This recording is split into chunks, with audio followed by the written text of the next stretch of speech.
everybody and welcome back to That's Football. It is a round of 32 match, and can it be a cracker like the previous ones? It is Belgium versus Senegal. I think this is an absolutely brilliant matchup and I cannot wait for this. Our team England has only just done the business. And Only just. They'll be facing Mexico at the Azteca on Sunday night or Monday morning, really. Hours of Monday morning, yeah. Exactly. But tonight we have Belgium versus Senegal. Kev, you are here with me tonight. So excited to have you here with me. I will say, the last studio watch-along, if you know, you know, it was a bit of an all-timer. Germany versus Paraguay. Paraguay knocked Germany out on penalties. It was absolute scenes in the studio.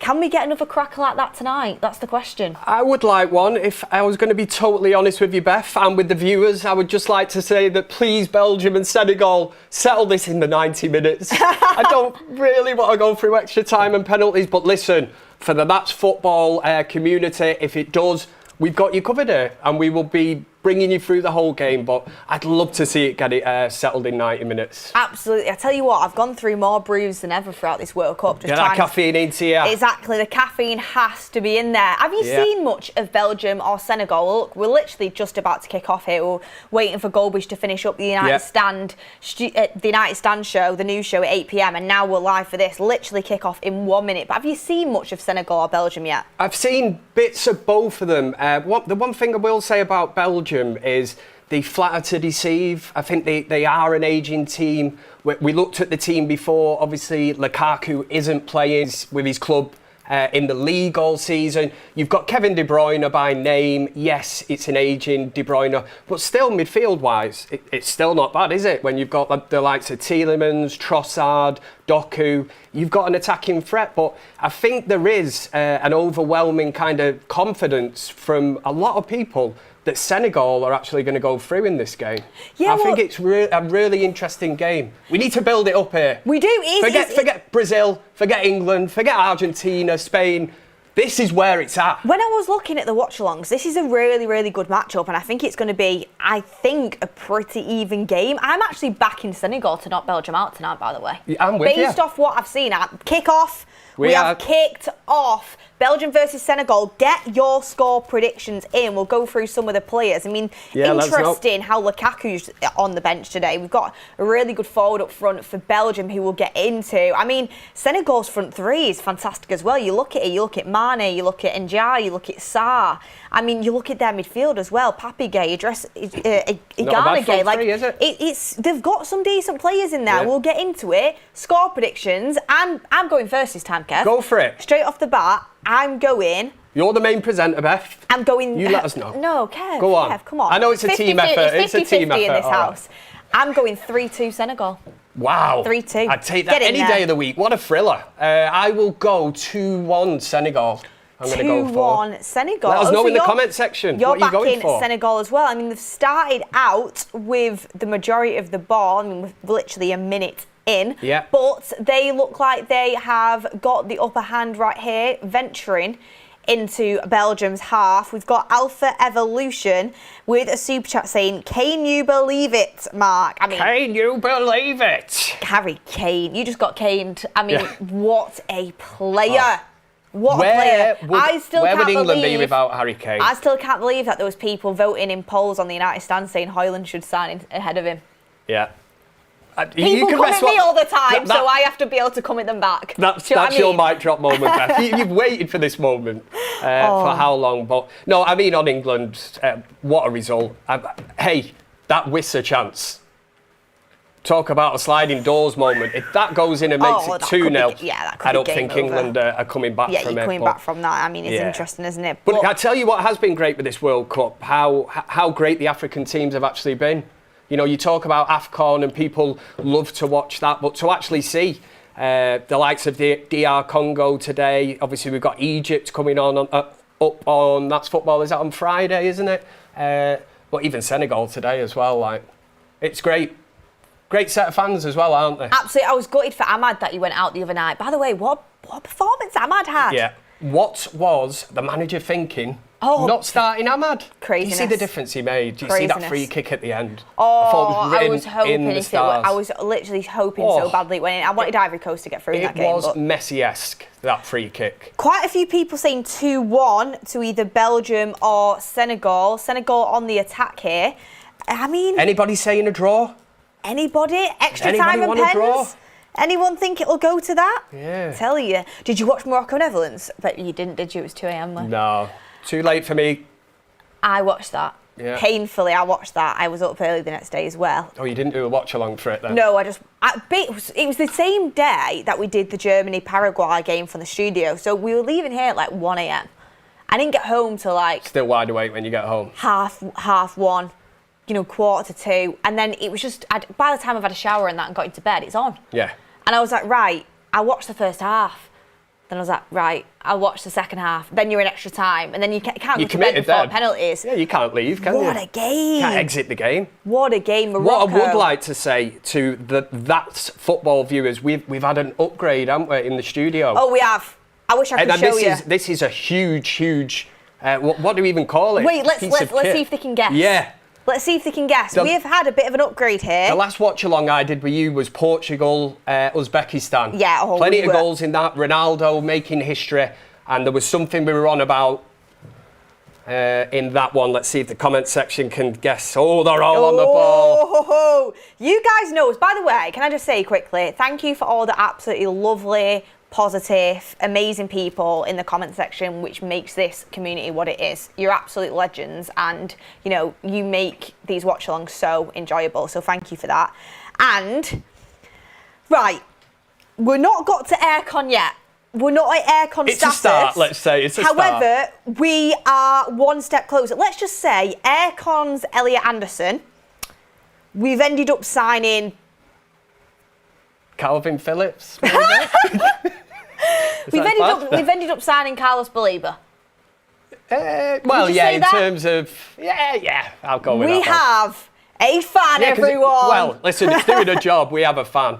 We have a fan, but what I will say is positive talks behind the scenes. Yeah, they're going strong regarding air conditioning for the studio. Yeah. We haven't got it yet. I am absolutely on the case, everyone, because it's like when you go into pre-season, right? And you want a player in for pre-season. Talks. You need the player in for pre-season. Exactly. You don't want to be late. No, we've got another heat wave coming up very shortly in the UK, and I want the aircon next for week, it. apparently. So, but in terms of the fan, we have one fan, and I'm not missing out on this joke. It's more fans than the Etihad. Hey, we've got one fan. Oh, opportunity. Good crossing. I'm like the Wheelstone Raider. What's he? You've got no fans? We have a fan. Yeah, we have one. Yeah, we have, mate. We have one fan. Shut up. Yeah, exactly. Yeah, we've got one. We are on the way. We are on the way. We're rocking and rolling here. Negotiations and talks behind the scenes are going on for aircon. Yeah. Tell Gobridge not to walk away from the deal. Keep getting in this chat. And sometimes you've got to pay for what you get. Yeah, aircon, exactly. We've not got 4K yet. We don't want Baleba, we want Elliot. Yeah, I mean, he wasn't great for England tonight. I did see that message from Ricky in the group chat. He wasn't impressed, was he? Yeah, he wasn't. But do you know what? It's one game. Elliot Anderson didn't have a great game today for England, but it's one game. He's a top player. And there's no negating that. There was a lot of players off for England today. Tell you what, actually, let's say aircon's Chouamini, because that looks like our best bet, doesn't it now? Yeah. That looks like our best bet. Yeah, I'm sorry about that. I need to say sorry to Finn, don't I, for me saying about Calvin Phillips for that. That's a massive upgrade, that, isn't it? Yeah, I mean, the chat are loving the Calvin Phillips. Are they having it, yeah? Yeah, I mean... We'll get there. This fan's doing more of a job, in fairness, than Calvin Phillips has probably ever done. Well, he's got off the bench and onto the set, so that's. If we were being fussy, it's a bit of warm air, but it's something. I'm thinking people might pick this up watching because they might see your hair blowing. Yeah, they're going to see that, aren't they? Well, I had it on the United stand before. I don't know if anyone noticed, and I was going back over to do a little bit of an edit, and it was literally like I felt like I was watching a L'Oreal advert. That's what I was going to say. I love that. Some kind of modelling shoot. Better, I love it. It does make a difference, guys. It does. It gives you that volume. It's not working with mine, but maybe if I grow it out a little bit. Yeah, you can grow it out a little bit. Yeah. Grow out a little bit. Can you hear it, guys? People saying they can hear it. You can't hear that. It's not strong enough. You didn't even know it was on until we told you. Do not have us on. Aircon signing for Spurs, 90 mil. Won't put it past him. Oh, don't. He can have Calvin Phillips for Don't, guys, because... What are Spurs doing at this moment in time? I received an email earlier from a very passionate viewer of the community giving me a full deep dive analysis on Spurs and their transfer window and why it might be a massive problem for the whole of the Premier League next season. I've not had a chance to fully dissect it and go through it. This person's fearful of what the moves that Tottenham are making. But they've given me loads of stats and they've backed up the points. I need to go through the email because someone's put a lot of effort into it, right? But what I will say, the way it's looking, I'm already worried Spurs are going to finish above us, and that shouldn't be a reoccurrence in the league. We will see how this window goes. But at this moment in time, they're making moves, aren't they? Oh, Belgium have just intercepted play. Do you know, Kevin De Bruyne has been... Oh, nice ball. Very nice football. Man on the back post, What's free. De Bruyne got? What's he got in his locker? Has he still got it? Oh, no. I'm going to be so honest. A couple of years ago, he'd have dug that out and shot first time. Opportunity, saved, first shot on target, 8 minutes in. I watched De Bruyne recently in the beautiful city of Naples. On your McTominay scouting mission? Yeah, on my McTominay scouting mission. And I must say, I mean, I only watched one game, but Serie A, it's a different ball game to the Prem. There's a reason why players are doing well over there. Let's just put it that way. Good job Ricky's not sat here now. If you were going to say Serie A's slower, I'd say you'd blow his mind with that, wouldn't you love to go on holiday. We'll go and watch a game together, and I can sit there and I mean, I know he's gone there as well, but Serie A is it's different when you pick side. It's got other attributes in terms of, every league's got its pros and its cons and its specialities, but Serie A is a different kettle of fish to the Premier League. Premier League, to the standards. I agree. It is, right. But it's a lot more defensive. Especially when you watch it in person, you're a bit like, I know it was only one game, but still. But what I will say is I expected Kevin De Bruyne to be the best player on the pitch. He wasn't.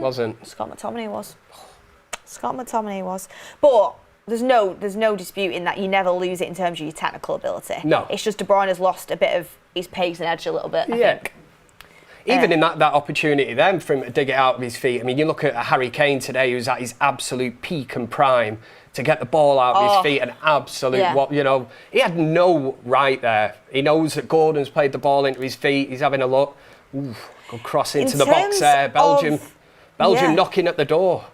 In terms of the striker starting up front for Belgium, hopefully I'm not butchering his name here, Charles de Ketelaere. He plays for Atalanta, actually, in the Serie A. And he is, he's got people talking about him. The fact, he's in ahead of Romelu Lukaku says a little bit. And he's a player to watch, I think, a little bit today. Yeah. He is a little bit of a player to watch. Earlier on in this competition, I've seen Lukaku coming on, and he looks well off it. He looks miles off it, but he's going to be.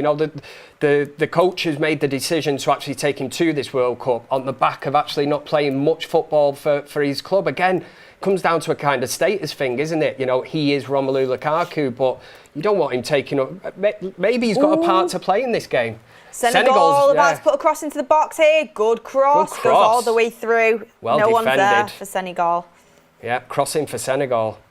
People putting Bomber in the comments. Ornstein. What's dropped? Yeah, there's a Newcastle fan, Jay, saying Bomber. I mean... David Ornstein. Ooh! Beth's on it. What is it? Newcastle United reach agreement with Hoffenheim to sign Bouzumana Toure, 20-year-old Ivory Coast international, granted permission to travel to Tyneside for medical and become the second Newcastle summer recruit. Bouzumana Toure, Hoffenheim winger that Manchester United was tracking. Interesting. And thanks to the chat for that. One of Goldbridge's players to watch as well. Was it? Yeah. The chat are on the ball tonight. We like that. He didn't do much for Ivory Coast in the World Cup, I do have to say. And when I saw him, I thought Diomande and Ahmad are ahead of that player. However, he is young and he's a prospect and he's definitely someone to watch. Yeah. So a good signing for Newcastle then. Honestly, it's all going on for everyone but United right now. Yeah. I think with the next week or so now, the amount of teams that are going to be exiting the World Cup, that's going to make a huge difference as well. I think we were all under the impression that a lot of these signings would get wrapped up before the World Cup, but I think there's a lot of players that He'll be waiting until after. They won't want that distraction. Even an Elliot Anderson. It's at the post! How's he not scored that? How's he missed? Ismail Assar. Tell you what. I think that could be as bad as Wissa's missed today. Get Senny Larmans in goal. Yeah.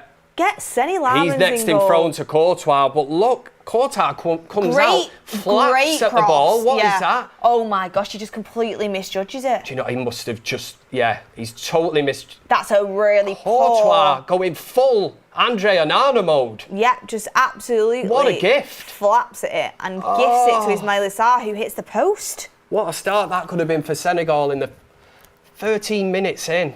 Courtois kind of looking round at everybody else to say, what's the problem? You would have been the problem, mate. If Senegal had took the lead, that's really bad goalkeeping, that. I thought he could have caught it. I didn't think he needed to even if try you're going to come out and palm it away, you've got to palm it out of danger. Palm it away from goal. That's why I mentioned Andre Onana then. It used to be his favourite trick, wasn't it? Playing it back into the danger area. But Senegal's tails are up here. Opportunity for a cross, yeah. Belgium had a little spell. Trossard's had that shot on target, but it just seems that Senegal now a bit more energy in the team.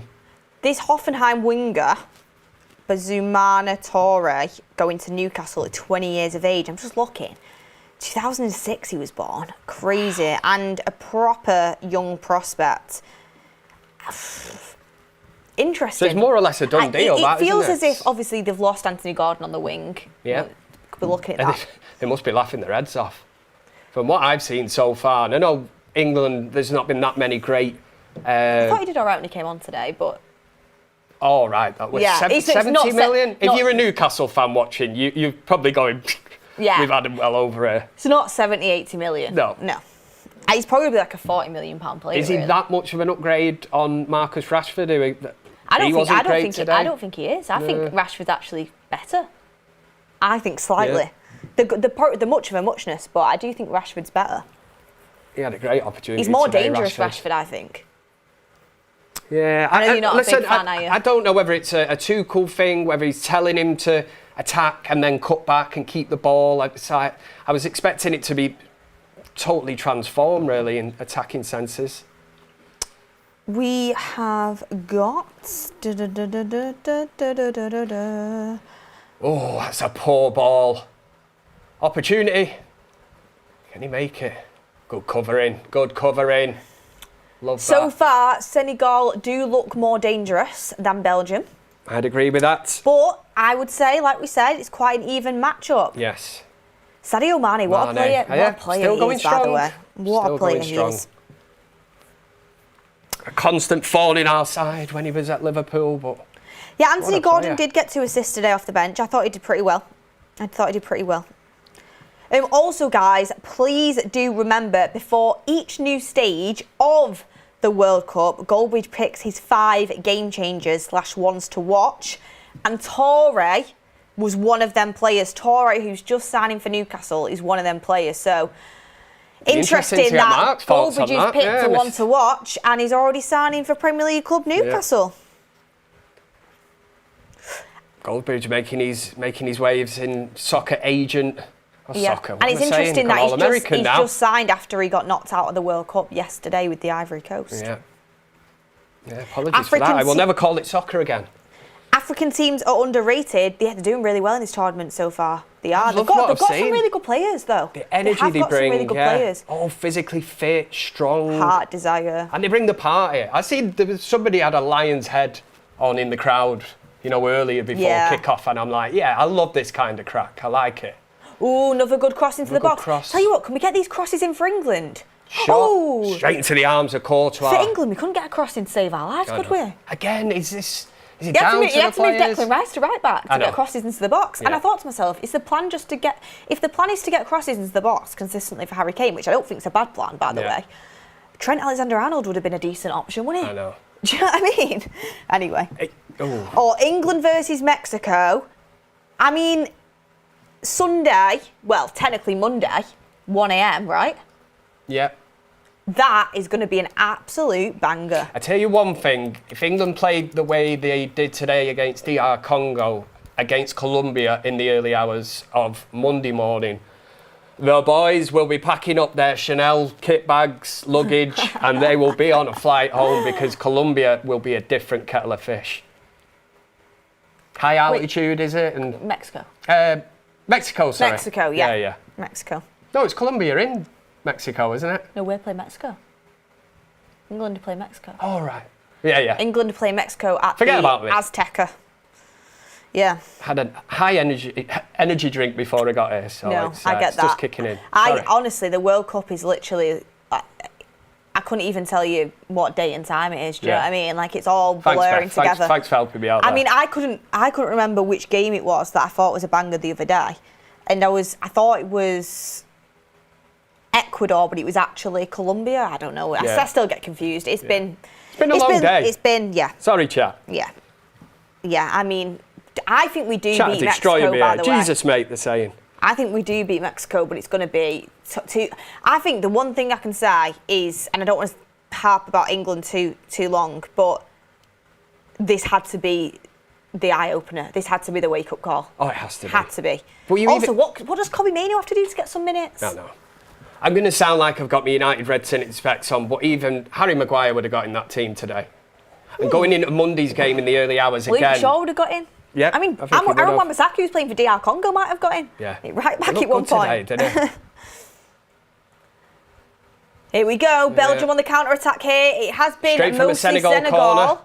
It's 3 versus 4 here. A lot of Doku wing plays play, it out. but being played well in this game. Doku's looked lively early on. It's a bad ball. Is that De Bruyne again? To glance it through, but it was intercepted It's by finished. Senegal. And now Mane comes charging forward, but there has been an offside flag being put up. And you can see De Bruyne in the corner there.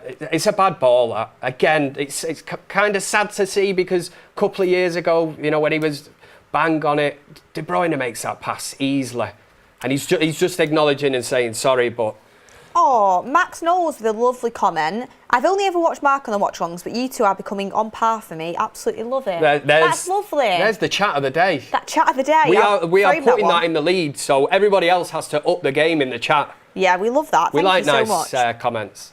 Appreciate it. We're trying our best, aren't we? We are. We're trying God our loves best. a tryer. And what we don't want is, who are these two? So annoying. You go, We do. if you don't like it, please just don't watch it. Actually, do watch it because we get the views. Well, but just don't comment on it. Exactly, yeah. Don't be nasty. You've got nothing nice to say, just leave it out. That's what we'd say. But no, I do like comments like that. It makes it all worthwhile. In that Mexico game, I'm getting confused. I've got her. In that Germany-Paraguay game the other day, we had some mad chats about fruits, all sorts of stuff. That will. Yeah. We were. Do you know when like you just like end up in some delusional state? Yeah. That's what we were in at one point. Well, cereal. We had a big chat about cereal before. I mean, we won't go into it again. Cereal, morning or night time? Both. What if you had to pick? Probably night time, actually. Yeah, thank you. Yeah. Thank you, Kev. Sorry. Thank you. I'm not actually a breakfast person. Neither am I, really. No. When I get up first, I like to have a cup of coffee. I can't leave the house without a coffee. Need the caffeine hit. Gets me going. But no, in the morning, I wouldn't be I don't have the time, to be honest. Yeah. I just get up and go. Even bring the Prefer coffee with me. I'm out. Yeah. 100%. That's what it is. Oh, Mexican waves going in the crowd. Yeah. Kev? Hey, nobody else. I feel weird doing that. Hey, we're bringing the vibes here. That's what happens. We get a bit of love in the comments section. We're not used to this. And next minute, Mexican waves are getting ripped out.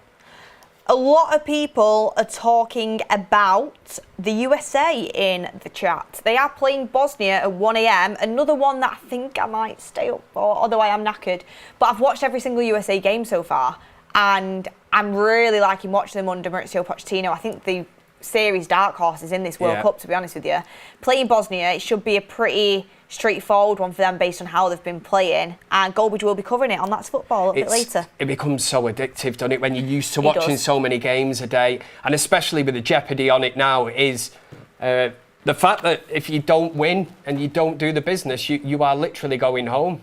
Yeah, this is the proper business end of the tournament now, isn't it? The other day I watched Brazil, Japan, then I watched Germany, Paraguay, and then I watched Netherlands, Morocco at 2. The next day I was written off. I was still feeling it, but I don't regret it. It's every 4 Banger. years, isn't it? Yeah. What a day. Why not?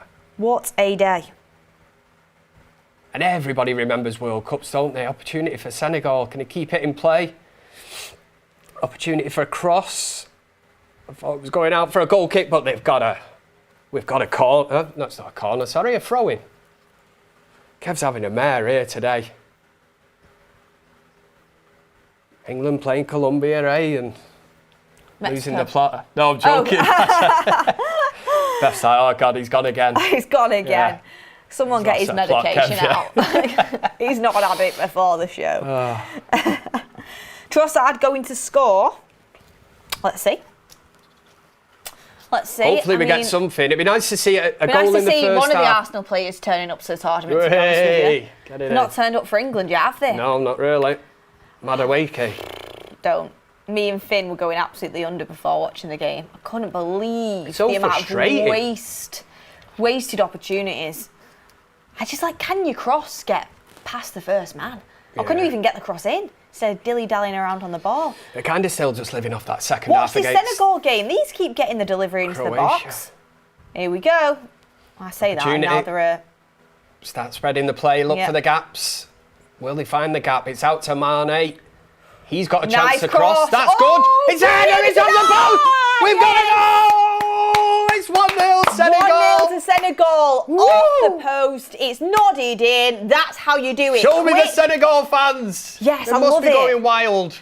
England should take notes. Quick, effective, transition. No messing about. What did I just say in the build-up to that? Into the box. Patient. Look for the gaps. Mane with the cross. Header off the post. It's a simple tap-in. Courtois can't do anything. Putting them under pressure and getting direct balls into the box. Good deliveries as well. Take a bow, sunshine. Love it. We have a goal. The chat is popping off.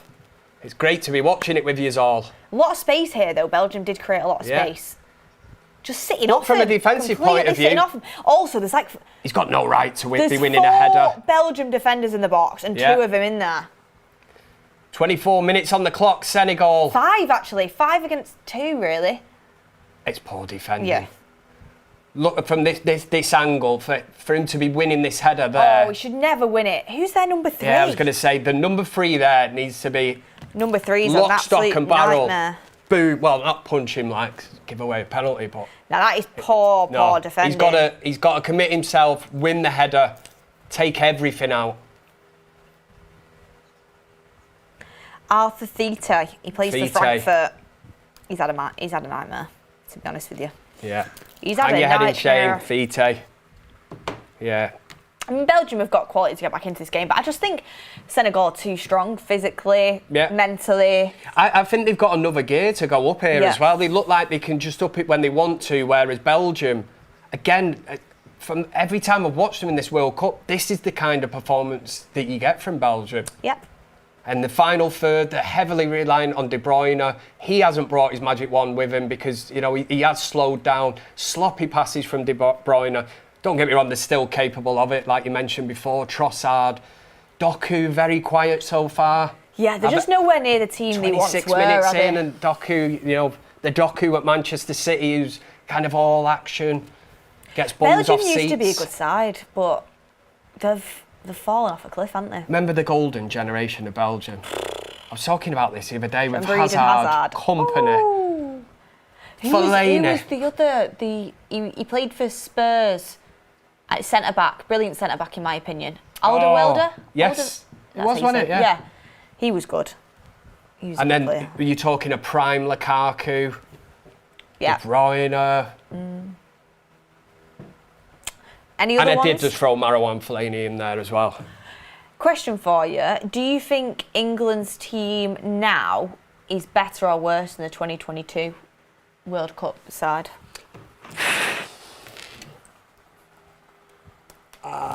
Look at the Senegal fans. Do you know what? I don't think it is better. I think it's better in the sense that you now have a prime Harry Kane.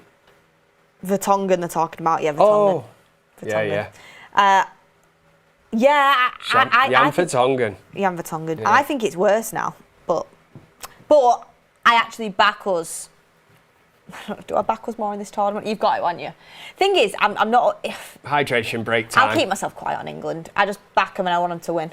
That's all I'm going to say. Yeah. Hydration break for Beth and Kev as well. Ooh, Toby Alderweireld, yes.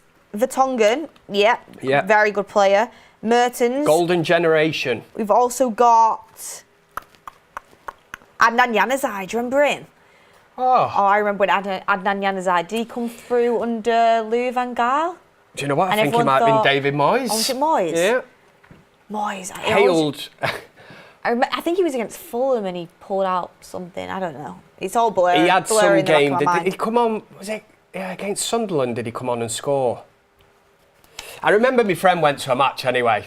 I won't mention his name, but he come into the pub after it and he said to us, he'll never live this down.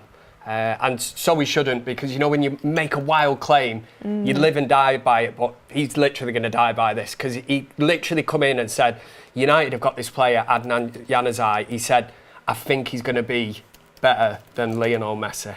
He actually said that? He said that. Oh. And to at be the fair, time, I did think Adnan Januzaj was going to be like ridiculous when he first broke onto the scene. Yeah.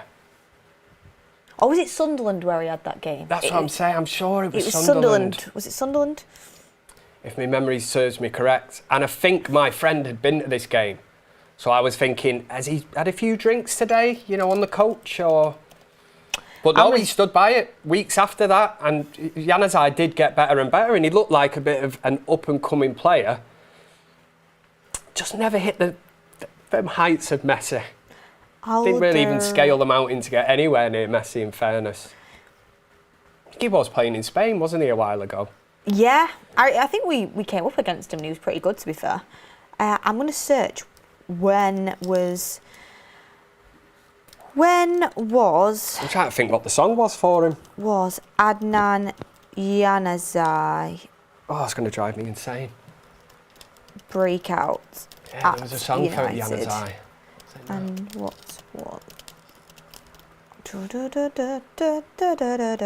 Yeah, I'm sorry if I pronounced some of the names wrong, guys. I'm doing my best on the spot.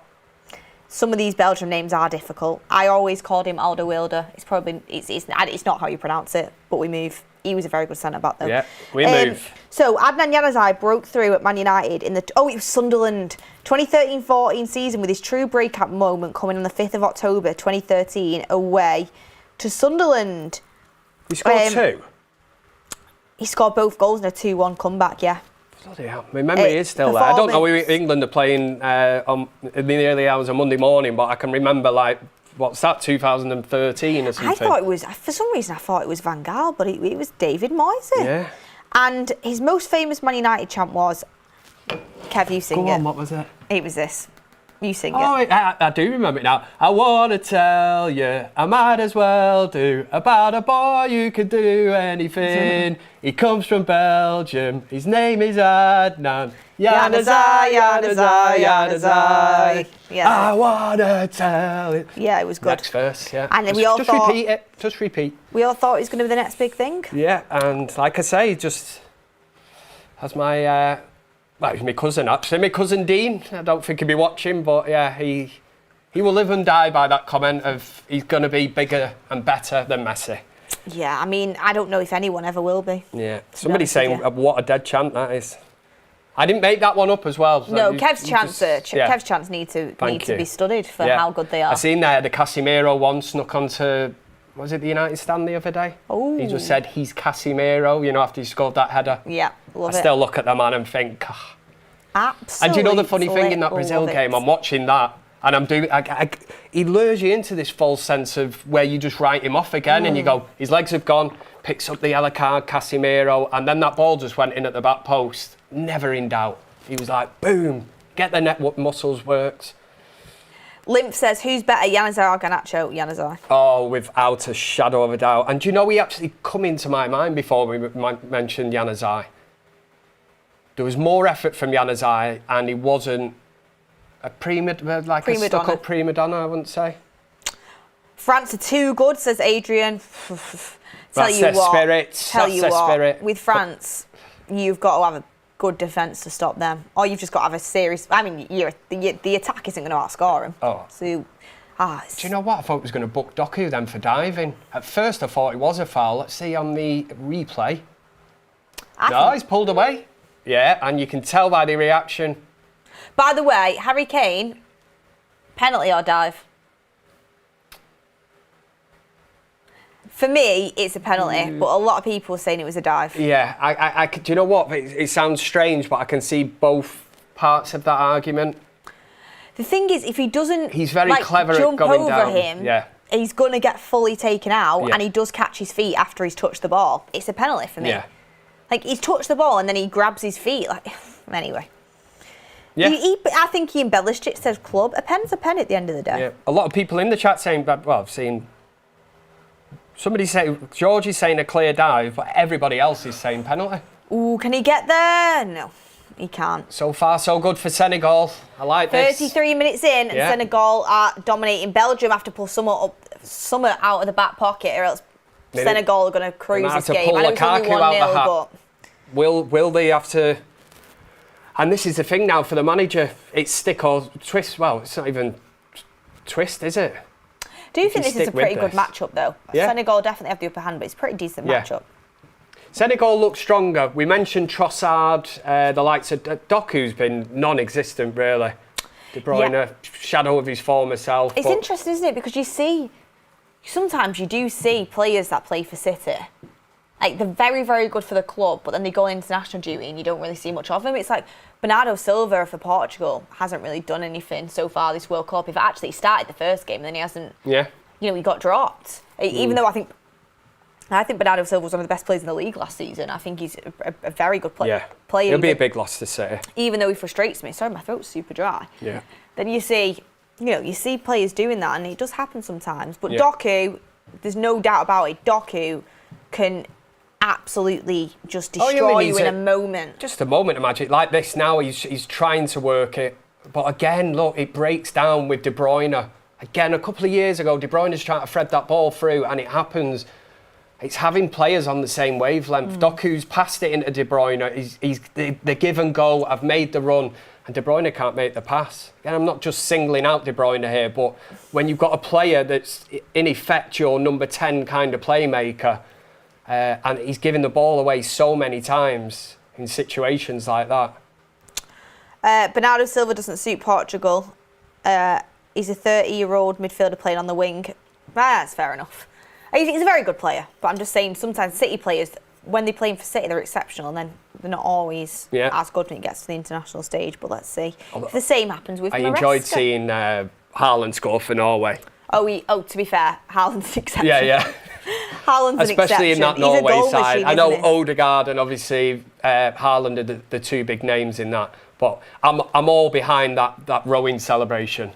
Thoughts on Sander Berg as well, who could be a United player based off reports? Well, we will see on that one, won't we?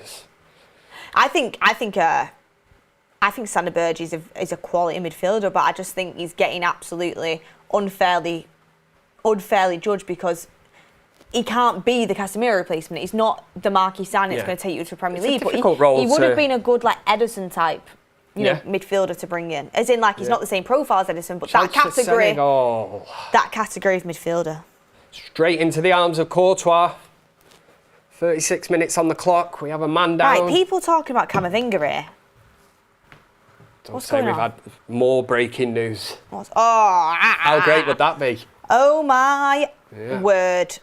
That would be this great, could scupper any chance of United getting Tchouaméni. What's happened? So it's coming out now via Matteo Moretto, who works closely with Fabrizio Romano, that Manchester City have had direct talks with Camavinga about a potential move.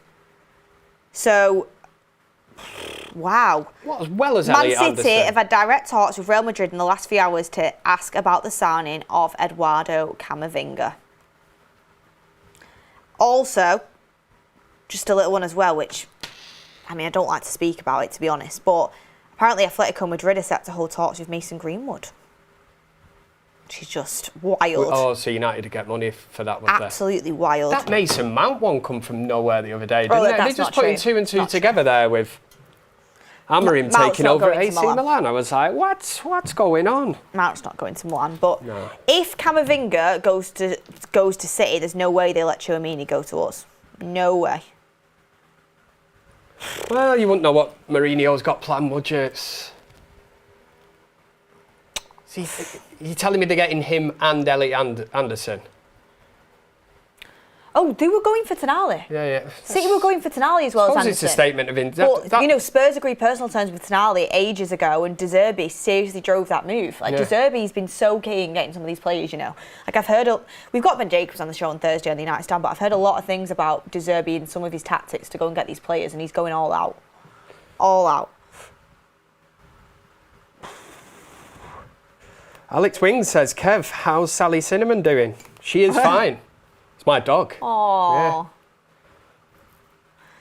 Knowing that dog, she'll be lay at home now just on the couch. That's all she seems to do. She's a whippet, like one of the fastest dogs on the planet, but she's quick when she wants to be, but she sleeps most of the day. But yeah, thanks for asking.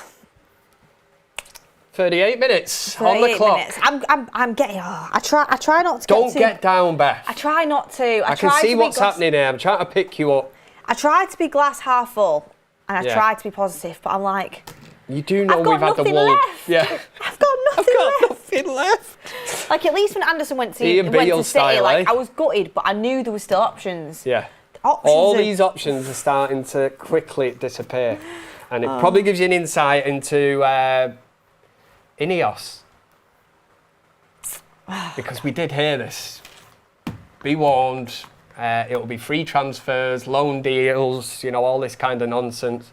And it's quite easy for them now, isn't it, to be linked with these top players. Yes, keep telling them that we're not going to rule ourselves out of it. And then when they move, they can just go, well, no value in the market. And that's been going on since Sir Alex Ferguson was at United in 2013. Previous to that, even he used to say that under the Glazer regime. So there we go, yeah. There we go.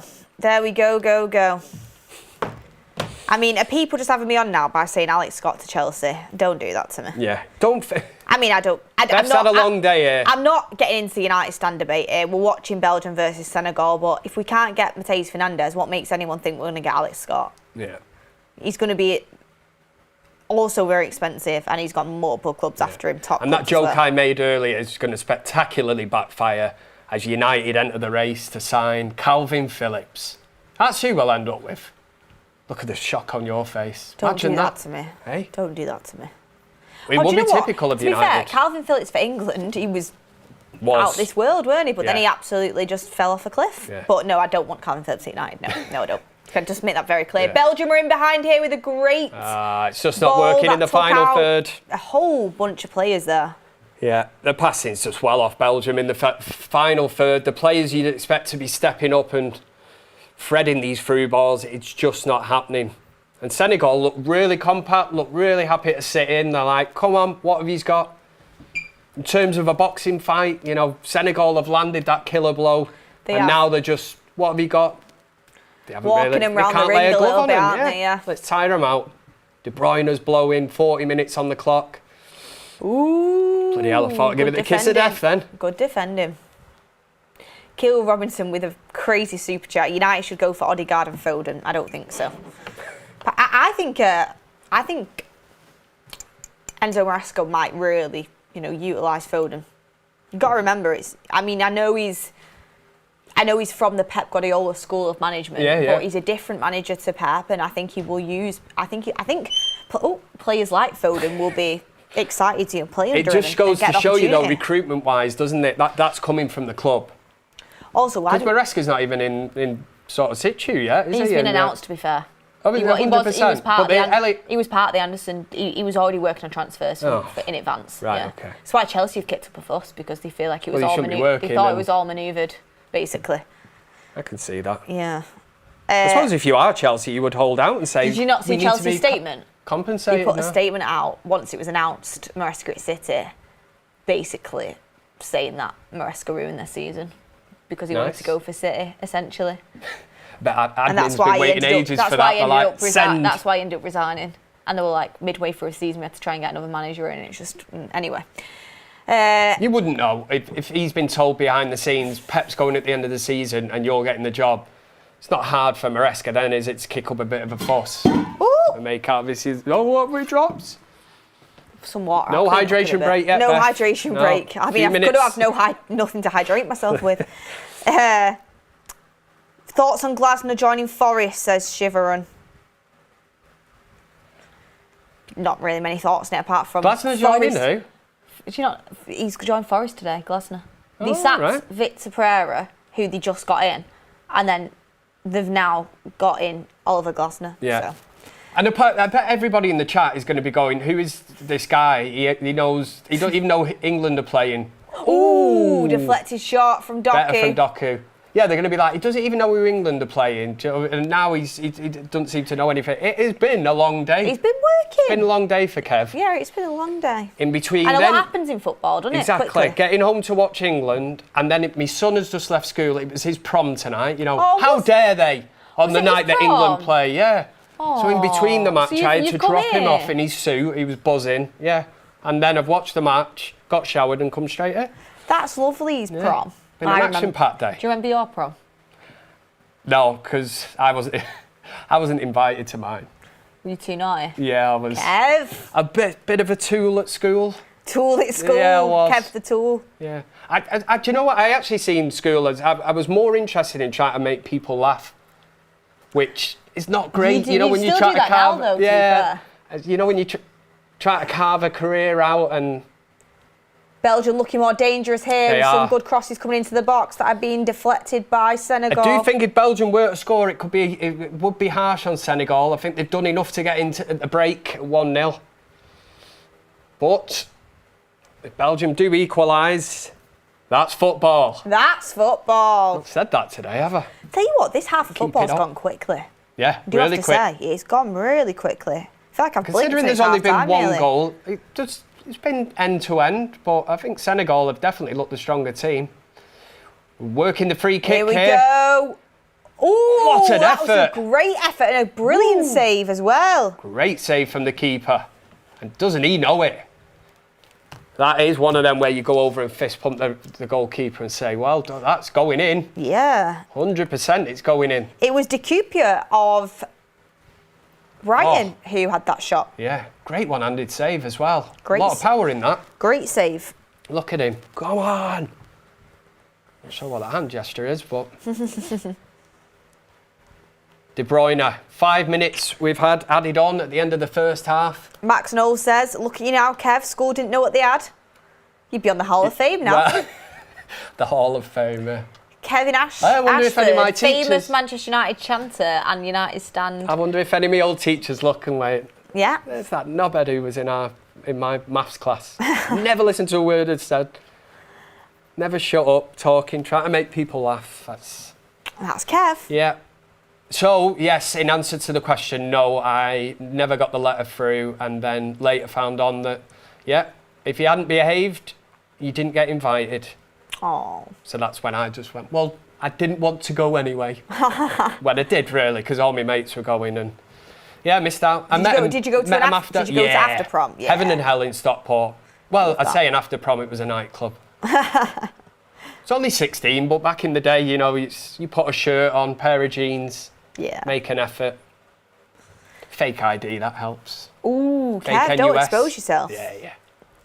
I never did any of that. This was back. This was back in what, 96, 97? They were the days. They were the days. Yeah. Anyone got any funny prom stories? Bring them to the chat. Yes. We can talk about football and prom. Did you get invited to your prom? I don't think my school was that strict with it, to be honest. Yeah, I think mine were too strict, but at the same time, I can see it.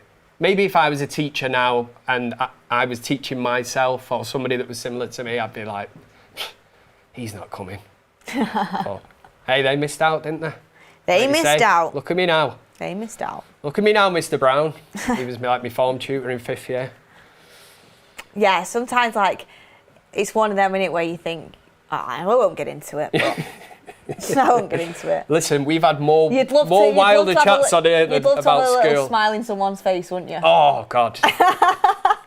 Oh, would I like to do that. Yeah. Because I always thought it was going to, that opportunity would arrive. Like, surely I'm going to see an ex-teacher in a pub or in the supermarket or somewhere where I can just confront this person and say... Well, my brother goes to my high school now, my little brother, but he's got a different last name to me because he's got a different dad. Right. So they wouldn't know. Not that I expect people to remember me anyway, do you know what I mean? Although I do think I'm very memorable. They'd be like, Tucker! Not another Tucker! Honestly, I think it depends on who you asked. Like, some of my teachers absolutely loved me, like, but then some of them... Yeah, exactly. Some of them... That's what I had. I was a talker. Yeah. Obviously, yeah, I was a talker. That's why we ended up here. And I had an opinion, can you believe, Kev? Yeah. You're ticking all the boxes. Yeah. For that's football in the United Stand. Exactly. I can see why you made waves and you've gone down that path. Oh, thanks. And that's Kev. why you've landed here. I've landed Long here. may it continue, Beth. Yeah. Well done. Yeah. Ooh, Spence O'Hare says, neighbours called the cops on us. Called the cops after prom party. Cops came and made us pour out all the alcohol in the ground before leaving. Oh, I've had some wild house parties before. Called the cops? This person American? Called the cops. Neighbours called... That sounds a bit like 21 Jump Street-esque. Yeah. Cops came and made us... Yeah. I'd say the police. Have you ever seen the film Project X? No. I've still not even watched Thingy from last time. No. Oh, you've not watched The Office yet? Busy. No, I haven't. Kev, Listen, I expected you to come back with a review for me. Listen, this World Cup's going to be very long, so I'll get round to it this weekend, I promise you. Opportunity here for Belgium, closing stages. Can Kevin De Bruyne shut up Kevin Ashford? I've had nothing but bad things to say about this man for the whole of the first half. Look at the big pink head on him. I said he's blowing. Their kit's pretty cool. It is nice, actually. I like that kit. Different. Yeah, opportunity for Belgium here. I think this would be harsh on Senegal if this was... Kevin De Bruyne ghosting again, says Abu Ahmed. He is. But if this sails in now, crashes in off the underside of the bar like one of the greatest free kicks in World Cup history, then I will hold my hands up. This is some distance. He's not even... Oh, not even got it past used the wall. De Bruyne as a disappointing decoy. Got a tea towel. Bit like the Ronaldo one, wasn't it, where he used him as a decoy? Oh, that Ronaldo one Remember was good. That was a good. Everybody, even me and you were like, Ronaldo's taking it. Absolutely going in on Ronaldo for not scoring against DR Congo. Didn't look too easy earlier on, did it? No, exactly. Only Harry Kane stepped up to the plate, didn't he? Oh, that second goal. It's insane. Thank you. But even, I was going to laugh before when you said Gordon got 2 assists. I know he plays the ball into Harry Kane. Ooh. Shot from outside the box. Who was it? Pretty. It was De Bruyne. Poor Hits there. it into the floor. Almost like a pass back. Few people not a fan of the kit. I think maybe, I like it, but... The Belgian one? It depends your style. Yeah, it's different. I like it. I like it. We had the whistle blown for half-time. Yes. We have. Half-time. Guys. Let the half-time commence. We need you right now. Yeah. We need your questions. They can be football related, they can be non-football related, they can be about anything as long as they're not offensive or ridiculous. But ask me and Kev some questions this half-time to get stuck into. And let's get the likes up on the video. Yes, Kev, thank you. Yeah, Tell him. sorry to be doing your job. No, tell him. You go for it. Get the likes up on the video. Do we have a tea towel in the studio? Yeah, well. Like a tea towel. I was going to say, how many likes are we on? If we can get to a certain amount of likes, Kev will make a chicken out of a tea towel. Can you do that? Yeah, what more? There's one on the floor. I've just tried to sort Well, we need to get a certain amount of likes here at half-time. We've got 15 minutes here of recapping about the game and obviously talking about anything. We've got on the video, right, there's over 3,000 of you watching and there's 554 likes. Come on, that's guys. pathetic. We want to get to 1.5k at least. Show your love. The aim before the end of the watch-along is 2k. 2k. Smash a like on the video, guys. Right. Smash If we get 2k, like. I treat you to making a chicken out of a tea towel. And who wouldn't want to see that? I want to see it. On a Wednesday evening. Chicken out of a tea towel, you could be literally anywhere else watching anything else, and you've got that pleasure to look forward to if you get the likes up. Yeah, I don't like magic tricks, says somebody. It's not a magic trick. I literally make a chicken out of the tea towel.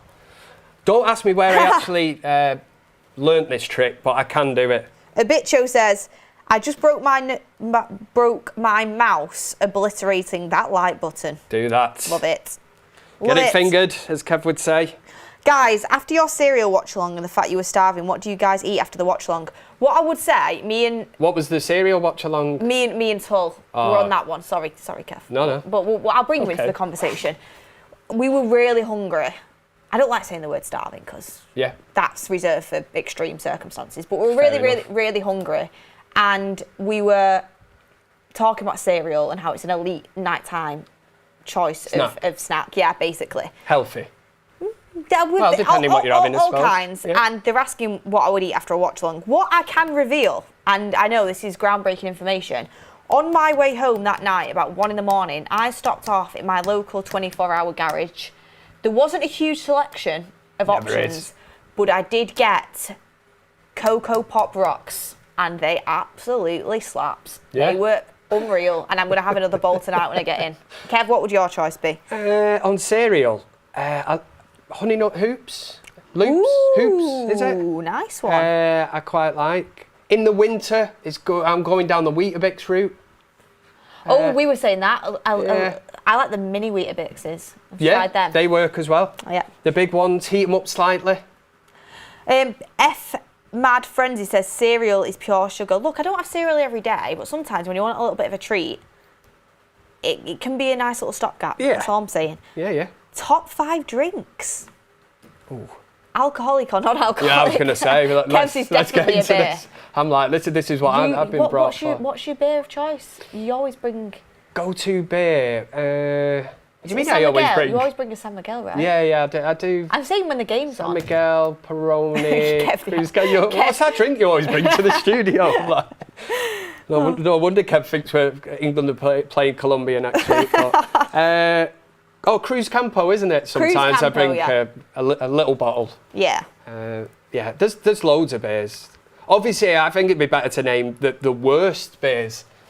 Yeah. Ones like Carlin and Foster's and... The only beer I drink if I'm drinking one, and it's not my optimum choice, but if I have to drink beer, the one I will drink is a Peroni. Yeah. I like a Peroni. It's nice, fizzy and crisp, isn't it, Peroni? It's a nice go-to beer. Bit of a kick to it as well. But it's not like, actually no, Corona with a lime. Banging. In the summer. I don't know if a Desperado counts as a beer. Does it count? It's like tequila mixed, isn't it? No, it is beer and tequila, isn't it? I do like it. Is it a shot of tequila in a beer? It's already mixed, though, isn't it? It's quite strong, though. Desperado with a lime in. Tell you what, I like them, but I can't have too many. No. I tell you a story. I've had a few funny nights out when I'm drinking a Desperado. The old house that I moved into, I got friendly with this guy, lived about 3 doors down, but he's a bit younger than me. He was into playing like FIFA, not like really young before everyone's like, Kev, what's going on here? He was still like, say, mid-20s or whatever, but I was probably nearly 10 years older, but he said, you want to come round, play FIFA and that, which I didn't mind. I was like, yeah, sound. But then he used to like land at my house, and I mean at daft o'clock in the morning, I'd be ready to go to bed. And he'd literally like knock on the window because it was one of them houses where if the telly was on, a little bit weird. So then he'd knock on. I mean, I'd like to come in for a beer. Right, I'm thinking a beer, but then he'd have this carrier bag with Desperados, and I mean 12 of them for himself. And he'd start walloping him. I'm sat at the kitchen table, and I'm like, you know what you want to say to someone? I just want to go to bed. Getting a bit tired of it. And he's going bang, bang, and talking all kinds of nonsense. And I'm like, some therapy session. And I'm like, come on, mate, it's time to go. Leave Kev alone. But yeah. Well, shout out to him. I was just trying to say the Desperados, that they are strong. I can vouch for that. They're strong, but they're nice. Yeah. They're very, very nice. Slice of lime is a must. Can't have it without. Can't have it without. Got some more questions in. Get your questions in, guys. Ooh, interesting. Everyone's going down the beer They are on the beer route now. They are on the beer route. Yeah. Might try and... I'm sure there'll be a lot of people this evening, won't they, after England won? Yeah. I was in... I got the amount of pubs I had to pass on the way here, and people, you just know... Left the office, left the job early today. I've got in the pub, watched England, and then because England have won, they thought, I'm staying out for the evening. And the amount of pubs I must have drove past 8 or 9 on the way here, and there's just people, or gangs of people stood outside, and there's me on the way to the studio. I was like, yeah. You never know what time your game's going to be at, do you? And it's like the 1 a.m. one on a Sunday night. I doubt many people will be out for that. So you've got to much use, is time it accordingly. Unless you're looking ahead and thinking Monday's getting booked off. Yeah. But in your game, you can't, can no, you really? We can't. Goldbridge ain't going to have that. No, he won't. The holiday form will go in and he'll just like pass it straight back to you and go, no, or like, rejected. Yeah, I'm not feeling too well this morning, actually. Oh, coincidence. Why is that then? Yeah. Daniel Thompson says, hi, Beth and Kev. Hope you're well and had a good day, guys. Thanks, Daniel. Legend. Yeah. What a legend. Legend. Baywal Justice says, United fans getting told we will be the busiest this summer. Turns out it was PR again. Bobo FC, Too Much FC, Monitoring FC, all roads leading to Belieber FC. I actually don't think we'll get Belieber, and that's purely just because I think Brighton will price him out. We won't pay up. And I'm not saying he wouldn't be top of my list, but I think the price will be too high for what United want to pay. Voodoo Louis says, Camavinga to City. I'm going to go and have a look at that news in just a moment once again and see if I can find anything else. Thank you, everyone, for getting your comments in. Start, bench, cut. Man United board, Chelsea board, Tottenham board. But at the moment, I'm starting the Tottenham board. Yeah, they're making waves big time at this moment in time. It's a real statement of intent, and so it should be. They finished 17th twice. If players see that as a project, then fair play to them. I do look at it with like Fernandes thinking, well, if he wants to choose them over United, then yeah, for me, Manchester United want players that are, so at the start of this, going to say, like Acuna, like an Mbeumo, and say, I want to play for United, and United know where they stand then. It's up to them to negotiate, but they're not going to get involved in any kind of battle for Fernandes financially. Ooh, SX64 man says Superboc, Portuguese beer. I've never had it, but I've heard good things. I've just seen somebody with a shout of Tenant Super. That is rocket fuel. I've not even heard of that. Oh, yeah. It's Scottish. It's big in Scotland. Yeah. They can drink you under the table, can't they? Oh. I mean, have you seen the scenes over when they were still in the World Cup? Yeah. Sorry, Scotland. But. I said to you then, Messi's breaking records at this World Cup, Ronaldo's breaking records, and Scotland are breaking records because they drank Boston dry. No other country has ever done that. I'd say the Irish would have got close to it if they were at this World Cup, but for me, Scotland can go home. Yes, they were disappointed, but at least they can say, we drank Boston dry, and that's quite an achievement, I must say. It is an achievement. I'm going to go and have a look a little bit at this City news. Is there anyone that's particularly stood out to you, Kev, over that half of football? I think Mane has been a constant threat on that side. Saar has looked good. He was involved in like the opening kind of goal, wasn't it? And Doku needs to get into the game. If I'm looking at it from a Belgian perspective, needs to get involved. And it remains to be seen at half-time. Will the manager make a big call on De Bruyne? Because I think it's such an integral, important point of the pitch to have somebody that's not actually on it. I'm sure his status and he's got enough credit in the bank that they will keep him in this team. But if I'm looking 10 minutes into the second half and De Bruyne is still not being able to thread passes through, he's not being able to pass and find a teammate, he's going to have to make a massive call, because the longer that continues, then Belgium will be going home. Because I do feel Senegal they can pick them off here big time. They'll be happy playing on the counter-attack now. You got news for us, Beth? No, I've not got anything updated. Just that update on Camavinga that we spoke about earlier. City are making inquiries. Who's that come from? Matteo Moretto. So he worked closely with Fabrizio Romano, so you sort of can...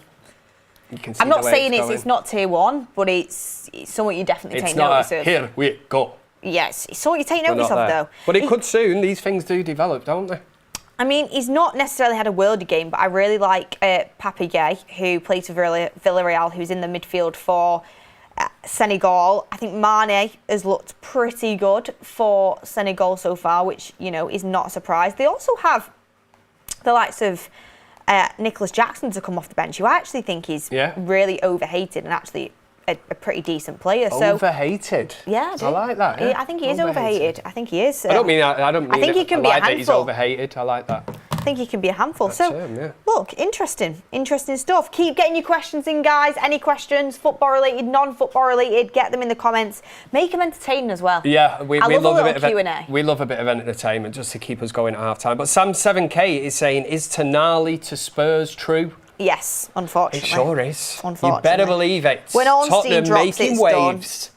done. It's done. Yeah, It's and done. United are just sat there. What are they doing? Tchouaméni or Scott? Tchouaméni for me. I like Scott, but I had to go with Tchouaméni. Oh. Proven. Yes. And experienced. At a higher level. Best night out moment. I've had so many. I've had so many. I couldn't pin you one down, to be honest with you. I'll give you one. No, I've got one. Go on. I'm trying to keep it clean. There was one where my friend, we were in a kebab house, but my friend was actually at a table, like crouched down, and my friend was trapped in, felt sick, went to stand up, and actually didn't make it out the door, threw up on his head while he was down there. So that was a bad one. But I will just flip this really quickly. The World Cup after Ronaldo got Rooney sent off with a wink. Yeah. I was in a nightclub, it was called Cocoa Rooms, just off Deansgate, and I'll make this into a really long story now. We used to blag our way in, me and my friend, because this was just before the days of social media and that where somebody could find out who you were. Yeah. So I knew through another friend who was a bit of an actor, a bit part player, that we went one Saturday afternoon, met this girl, and she was like, oh, what do you do? She said, I'll show you around the club. So I was like, oh, I'm an actor. I'm going on Coronation Street. And she was, oh, that's brilliant. When are you on? I went, well, just, starting out this moment in time. So we got this pass, me and him. We were down as these actors that allowed us into this club called Cocoa Rooms. And just after that sending off, we're in this nightclub. But she comes up to us that night. There was all Coronation Street stars and that. She said, do you want me to bring you through to the VIP room? So I was like, oh, I didn't even know there was one. Oh, yeah, all the footballers are in there. Opens up this other door, we go in. Ronaldo's sat there, like from me to there, Cristiano.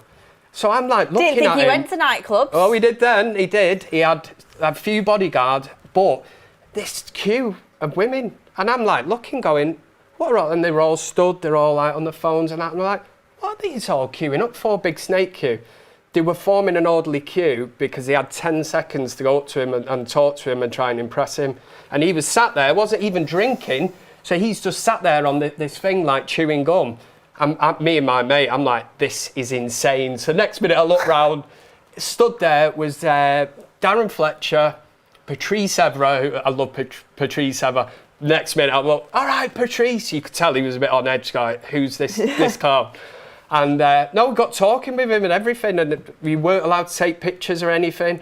So at the end I was like to Patrice, I'd love a picture with you. And at the end he come over, tapped me on the shoulder before I left, and he went, you can take a picture quickly. And I've still got this picture of me and Patrice Evra. I was like, because phones weren't that great back then. But Sylvain Distin was there. He was a French player that played for Man City. That's a class story, that. There was, I forget the other United players. It might have been Carrick and, yeah. But Ronaldo was the main one. I tell my son that now and he blows his mind. I'm like, I was in the same nightclub, in the same room. But the thing that keeps his reputation is he wasn't drinking.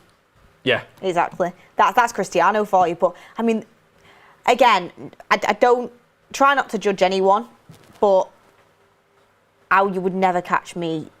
You would never catch me in a queue trying to use 10 seconds to impress someone. I mean, oh my Lord, I can't think of anything worse. It took because no matter who it was, like, out. I love Cristiano Ronaldo, but doing that is just something I would never get my head around. But, I mean, it's funny, innit, because it shows that it happens now, it happens then. Now, social media is more of a thing. Lukaku's coming on for Belgium. Kev, did you get in the queue? You're getting asked. I didn't, no. Kev was in that queue. Come on. I've seen a few things on nights out that I'll keep my mouth shut about. Well, this was, I was going to say, this was, what World Cup was that? I'm trying to think now. With the wink. I can't remember now. It was 2006? Well, they were both, 2006, because they were both Rooney and they were young. Yeah, they were at United and they were all on about when they get back to training, Rooney was going to stick one on Ronaldo and all. Papers made a big thing of it, and when they got back to United, it was no. Yeah, 2006. Never transpired. But second half, we are back in action. We are back in action. Senegal straight away on the attack here, no messing about, straight into Belgium. Goal searching for that second goal.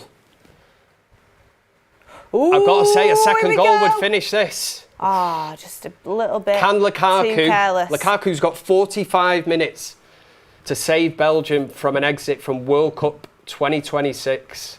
Great cross again. Here we go. Oh! Did it take a nick on the way through? Yeah, that's a corner to Belgium. I thought it was. I think they've given a goal kick. Oh, have they? Yeah. Oh, he changed his mind. Want to see a bit more from Njai this second half, considering apparently he's on United's list. Mark Abram says you can each bring one retired United player back to the squad. Who are you picking? That's a great question. I think we were asked this. Remember the live United stand? When you say retired, obviously Cristiano Ronaldo isn't retired, but does he count? Like prime Ronaldo, I'm talking about, like left wing. I guess that's what we're talking. Yeah, and then you have to look at what we actually need in this squad at this moment in time, wouldn't you? For me, it would be. Well, what midfielder we were talking about then? It'd be between three players for me. Roy Keane. 100%. Wayne Rooney. Yeah. And Cristiano Ronaldo. They're the three, because Wayne Rooney and Cristiano Ronaldo were just prime. Rooney and Ronaldo were just ridiculous. Keane obviously was a little bit before my time, but I know how ridiculous he was. Yeah. And we need a midfielder with his captaincy with Keane, ability, you get and the his mentality, leadership. you get the leadership, all rolled in. But you suppose you get that with Wayne Rooney as well, very similar. What a blessing it was to see them two, play in a team like that. And that's the kind of team you want, somebody who's going to be competitive. Yeah, I think I'd have to go with Roy Keane, because I think I'd agree on a midfielder. I think my dad would be so disappointed in me if I don't. By the way, I know Roy Keane is a little bit before my time, guys, but oh my gosh, the amount of Roy Keane compilations my dad has made me watch. That's it. Like, he's obsessed. And he's got you trained well, hasn't he? He trained your me. Education. He trained me. Yeah. He would literally be like a Friday night, and he'd be like, Beth, come and watch this. And I'm like, Dad. Like, don't get me wrong, I love United and I love Keane as much as the next person. But he's like, this is what a midfielder is, Beth. this is Roy Keane.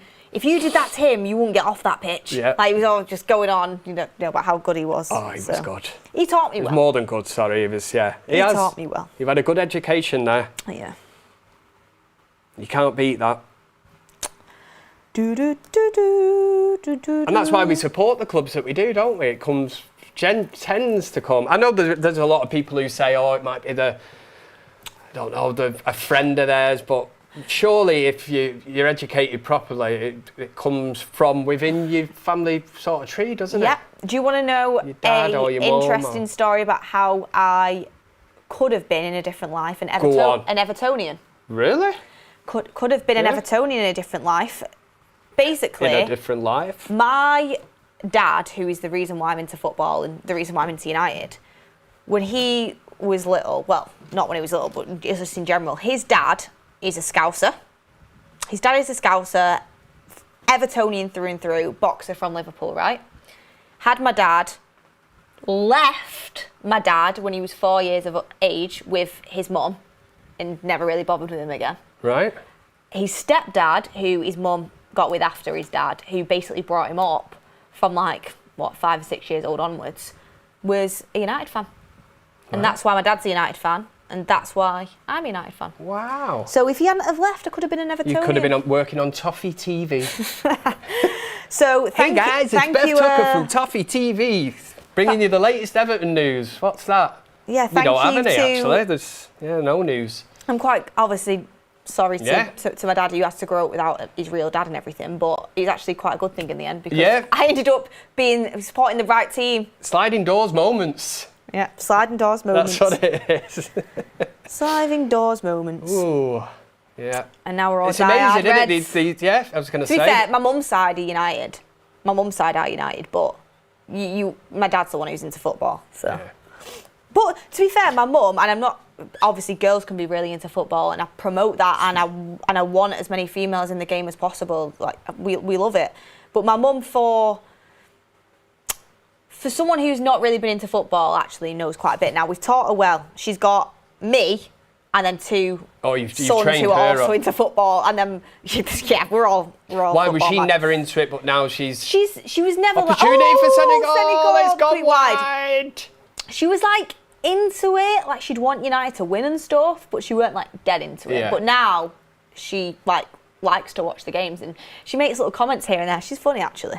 She says it how it is. She says it how it is. Yeah. She'll watch a game and she'll be saying, she goes in. I was going to say, I won't repeat what she says. You won't, yeah. We need to get her on the fans forum. We do. We need to get her on. She won't hold back.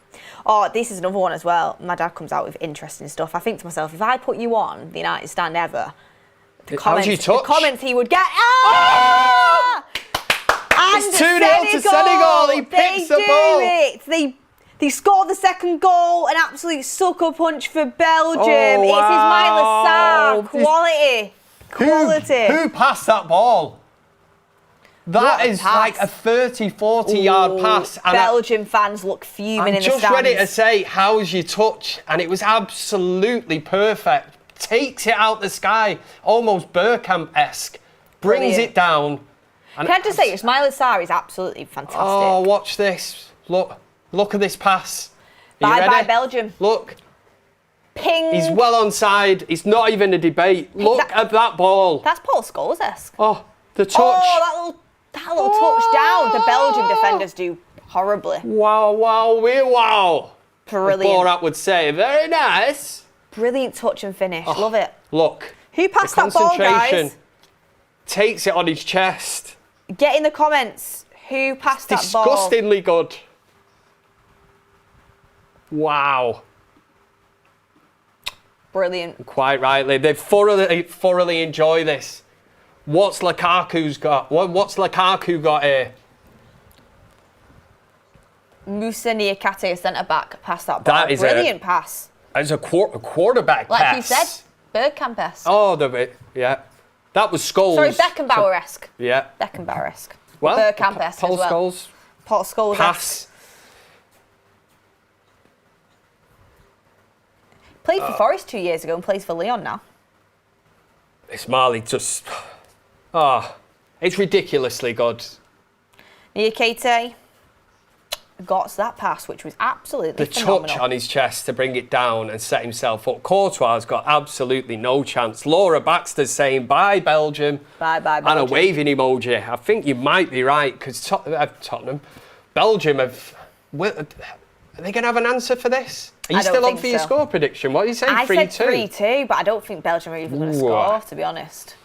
I mean, unless there's a proper turn event. There's going to have to be one of the best comeback, the best comeback in World Cup 2026. I expected more from Yuri Tillemans, by the way. Yeah. Yuri Tillemans is a really good player, but he's just not turned up to the party whatsoever. No. And this is the big decisions. I said about De Bruyne, Trossard, not really showed up. Doku, Tielemans, big names in stature, good for their respected clubs, but on the international level, it just seems to be going on. It's a running theme with the Belgium national team. Yes, we've got good players, but can you play as a team and not individuals? The answer's no. Senegal, yes, we can play as a team. Ta-da, look, they're asking questions again. Ta-da, it's Sarr. Yeah. Also, Senegal are a good side. They are the rightful winners of AFCON. Do you remember that? Yeah. Fyron saying African nations popping off. Yeah. Said this before. And you know what? Great standard of football. For anybody out there who disrespected the AFCON when it was on, which we know there was a few. Yeah, there was. They're showing you up now, aren't they? Yeah, exactly. Mark Abram says you can each bring... Oh, we've done that one. So we'll both go with Keane for that. Keno, if the retired player we're bringing back. Han83 says... Do you know what's interesting? Obviously, Keno and Bruno had that little bit of a... Spat, disagreement, back and forth. They've sorted it out now. Keno's giving him credit left, right and centre. I'd be on the overlap next. They've had the phone calls and everything. I mean, I hope so. Yeah. I hope so, Bruno.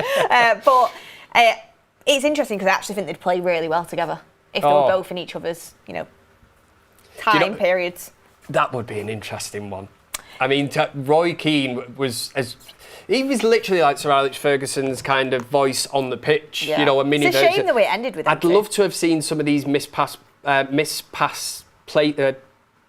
passes that Bruno does, and to see how Roy Keane would have reined that in if they both played, in the same team at the same time. Would he have put up with it, saying that, all right, because every other ball is, a decent one, or would he have knocked it straight out of him and said, keep it simple?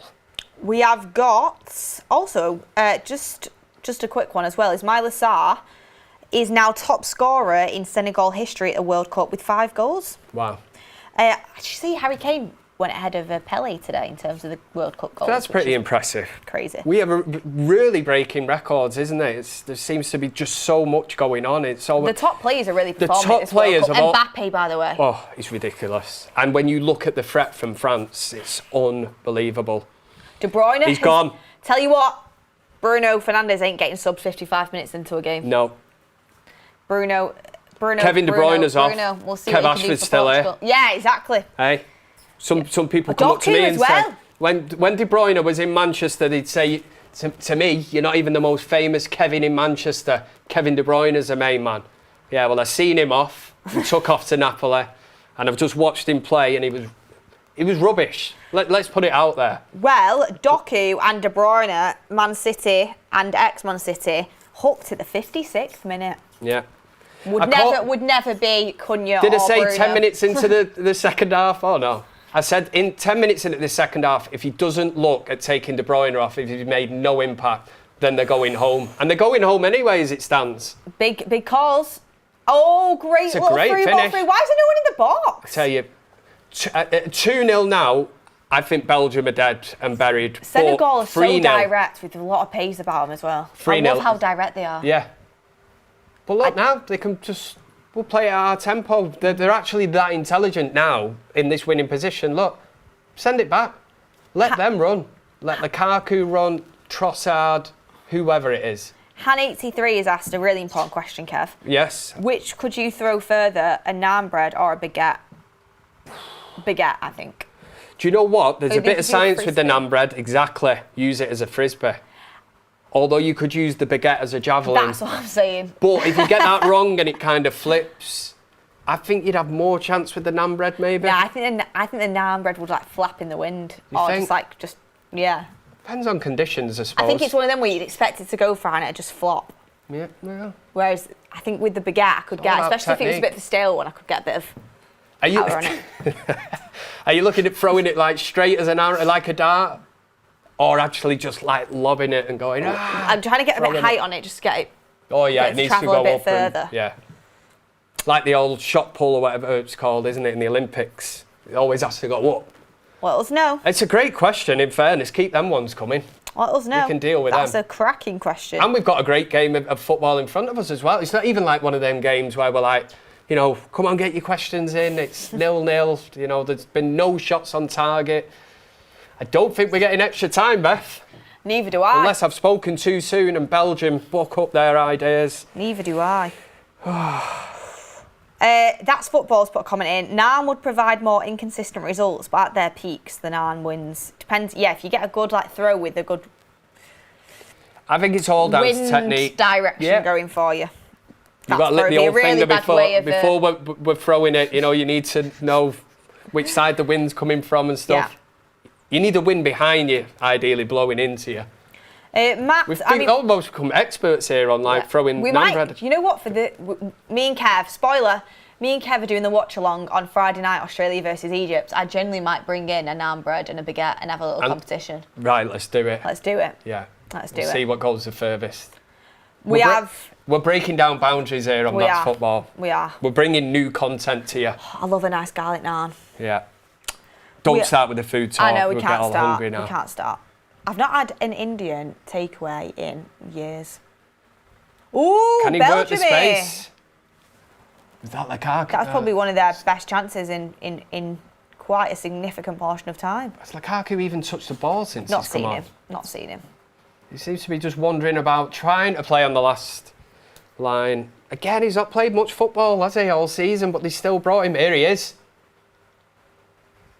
What can he do? Oh, decent pass. Oh, into the side netting. They're looking for a corner. It's pure desperation. He's not give a corner. We have got... Ever. It's like a deflection. What's going on? Matt O.C., what's your favourite fruit? I mean, we've done a lot of fruit talk, but I'll just say my favourite fruit, I would probably say, is strawberries. I'm going to say pineapple. Yeah, I had it last night, nice. actually. It's very, very tasty, pineapple, Really isn't it? refreshing in nice weather as well. Oh, that's why I had it last night, actually. Love that. See, people, I do eat healthy sometimes.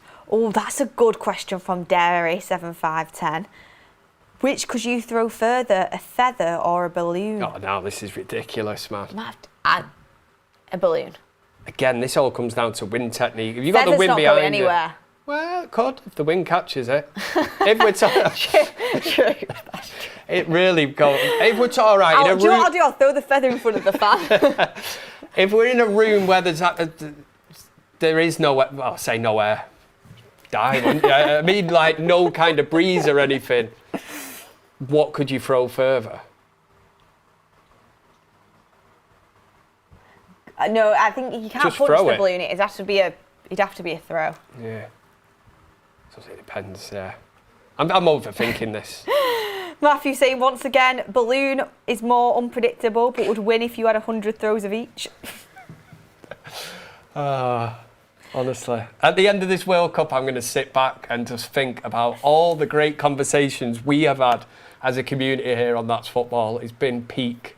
Remember, I really want to try that carving, now. It depends what feather you have. footballer crisps was peak. Oh yeah, the cow video. Yeah, we need to get more footballer related, and then like drinks.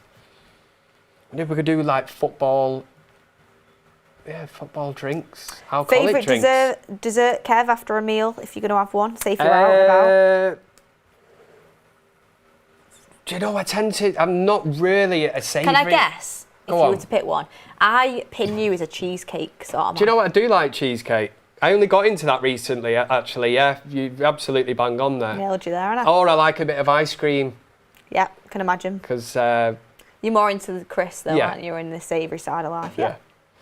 Or I tend to be, do you want dessert? Nah, mate, I'll just have another pint. And then I make the joke and go, that's my dessert. Everybody else is having dessert and I'll have... Or maybe a glass of wine, I'll say that'll be my dessert. But, yeah. Yeah, it depends what mood I'm in, to be honest. Depends what mood I'm in. Yeah, it does. But yeah, cheesecake, good call, that. Good call. But I'm not massive into desserts. Ooh, Darren Maloney, nice fresh cookie dough with ice cream. I think I'd go with that. Think I'd go with that. Balloon going further than United's wage budget, said Daniel. Oh, gosh. Yeah, I think that would go a lot further. Daniel is just a massive fan of the channel, isn't he? I love Daniel. Yeah. He's always in here with us. He is. Contributing to the community.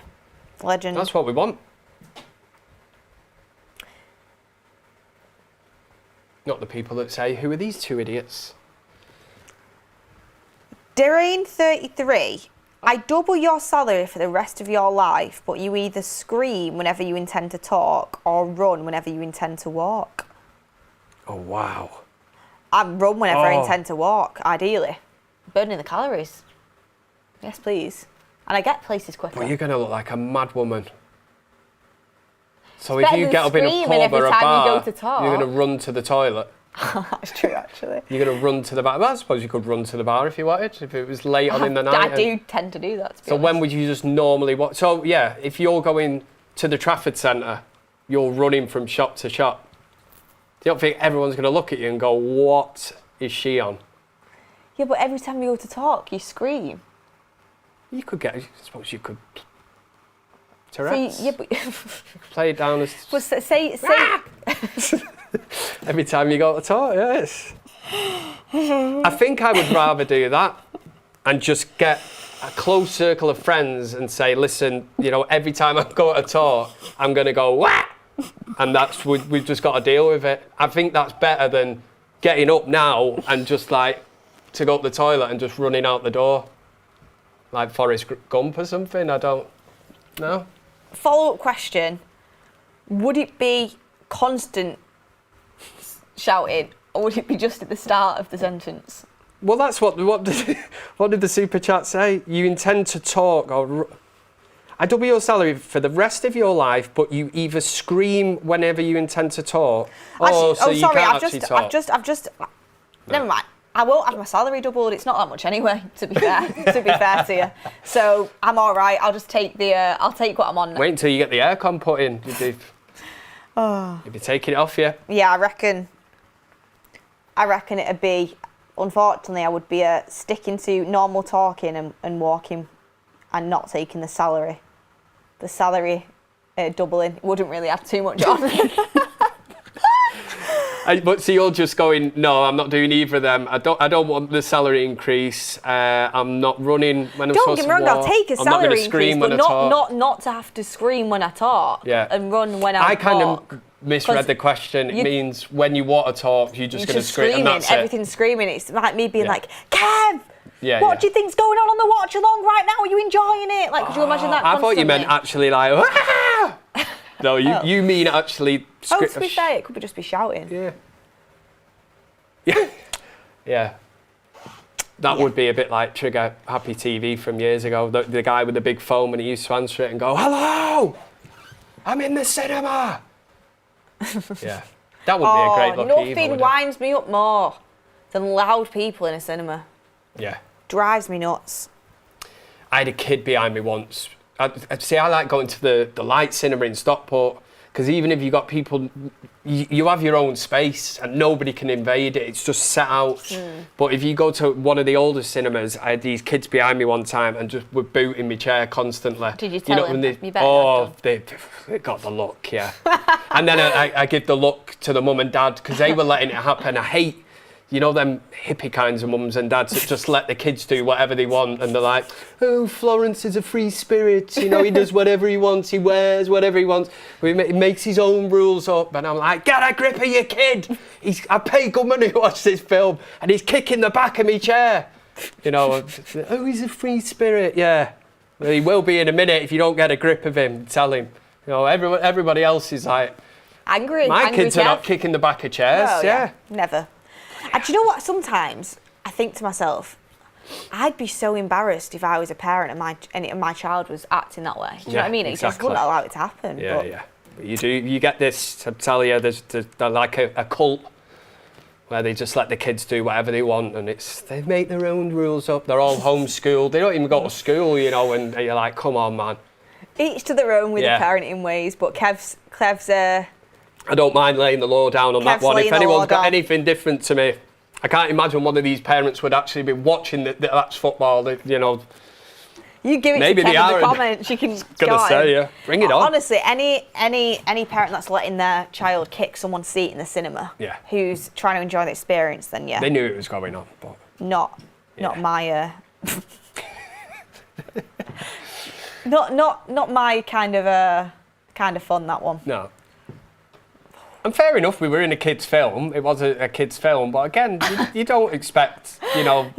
your chair to be booted from behind. Well, do you want me to give you a bit of insight, Kev? Yes. I actually used to work at View Cinema. Back in the day. Back in day. When I was at uni, I worked at View Cinema, and what I will say is some of the stuff I witnessed in the cinema, I never ever would imagine I would witness before. Some of the things that people left in the seat, in the cup holders, just down the cracks of the seat, or even on the seat, you won't believe some of the stuff I encountered. I won't go further. I was going to say I won't go further. I can imagine. No, if you're thinking, oh, she doesn't mean that, I do. Whatever you're thinking, she can't mean that. I mean that. Don't tell me bodily fluids. I'm not getting into it. Some of the stuff. Please don't tell me you had to clean this up. Some of the stuff that has been found either when I was there or found and colleagues have told me about, it's been found. I can imagine. Yeah. Also, guys. Can I just say I never went to the View Cinema? There is CCTV, and it is nighttime CCTV, so you can see everything. Just because you're in the dark doesn't mean you can get away with it. You can get away with it.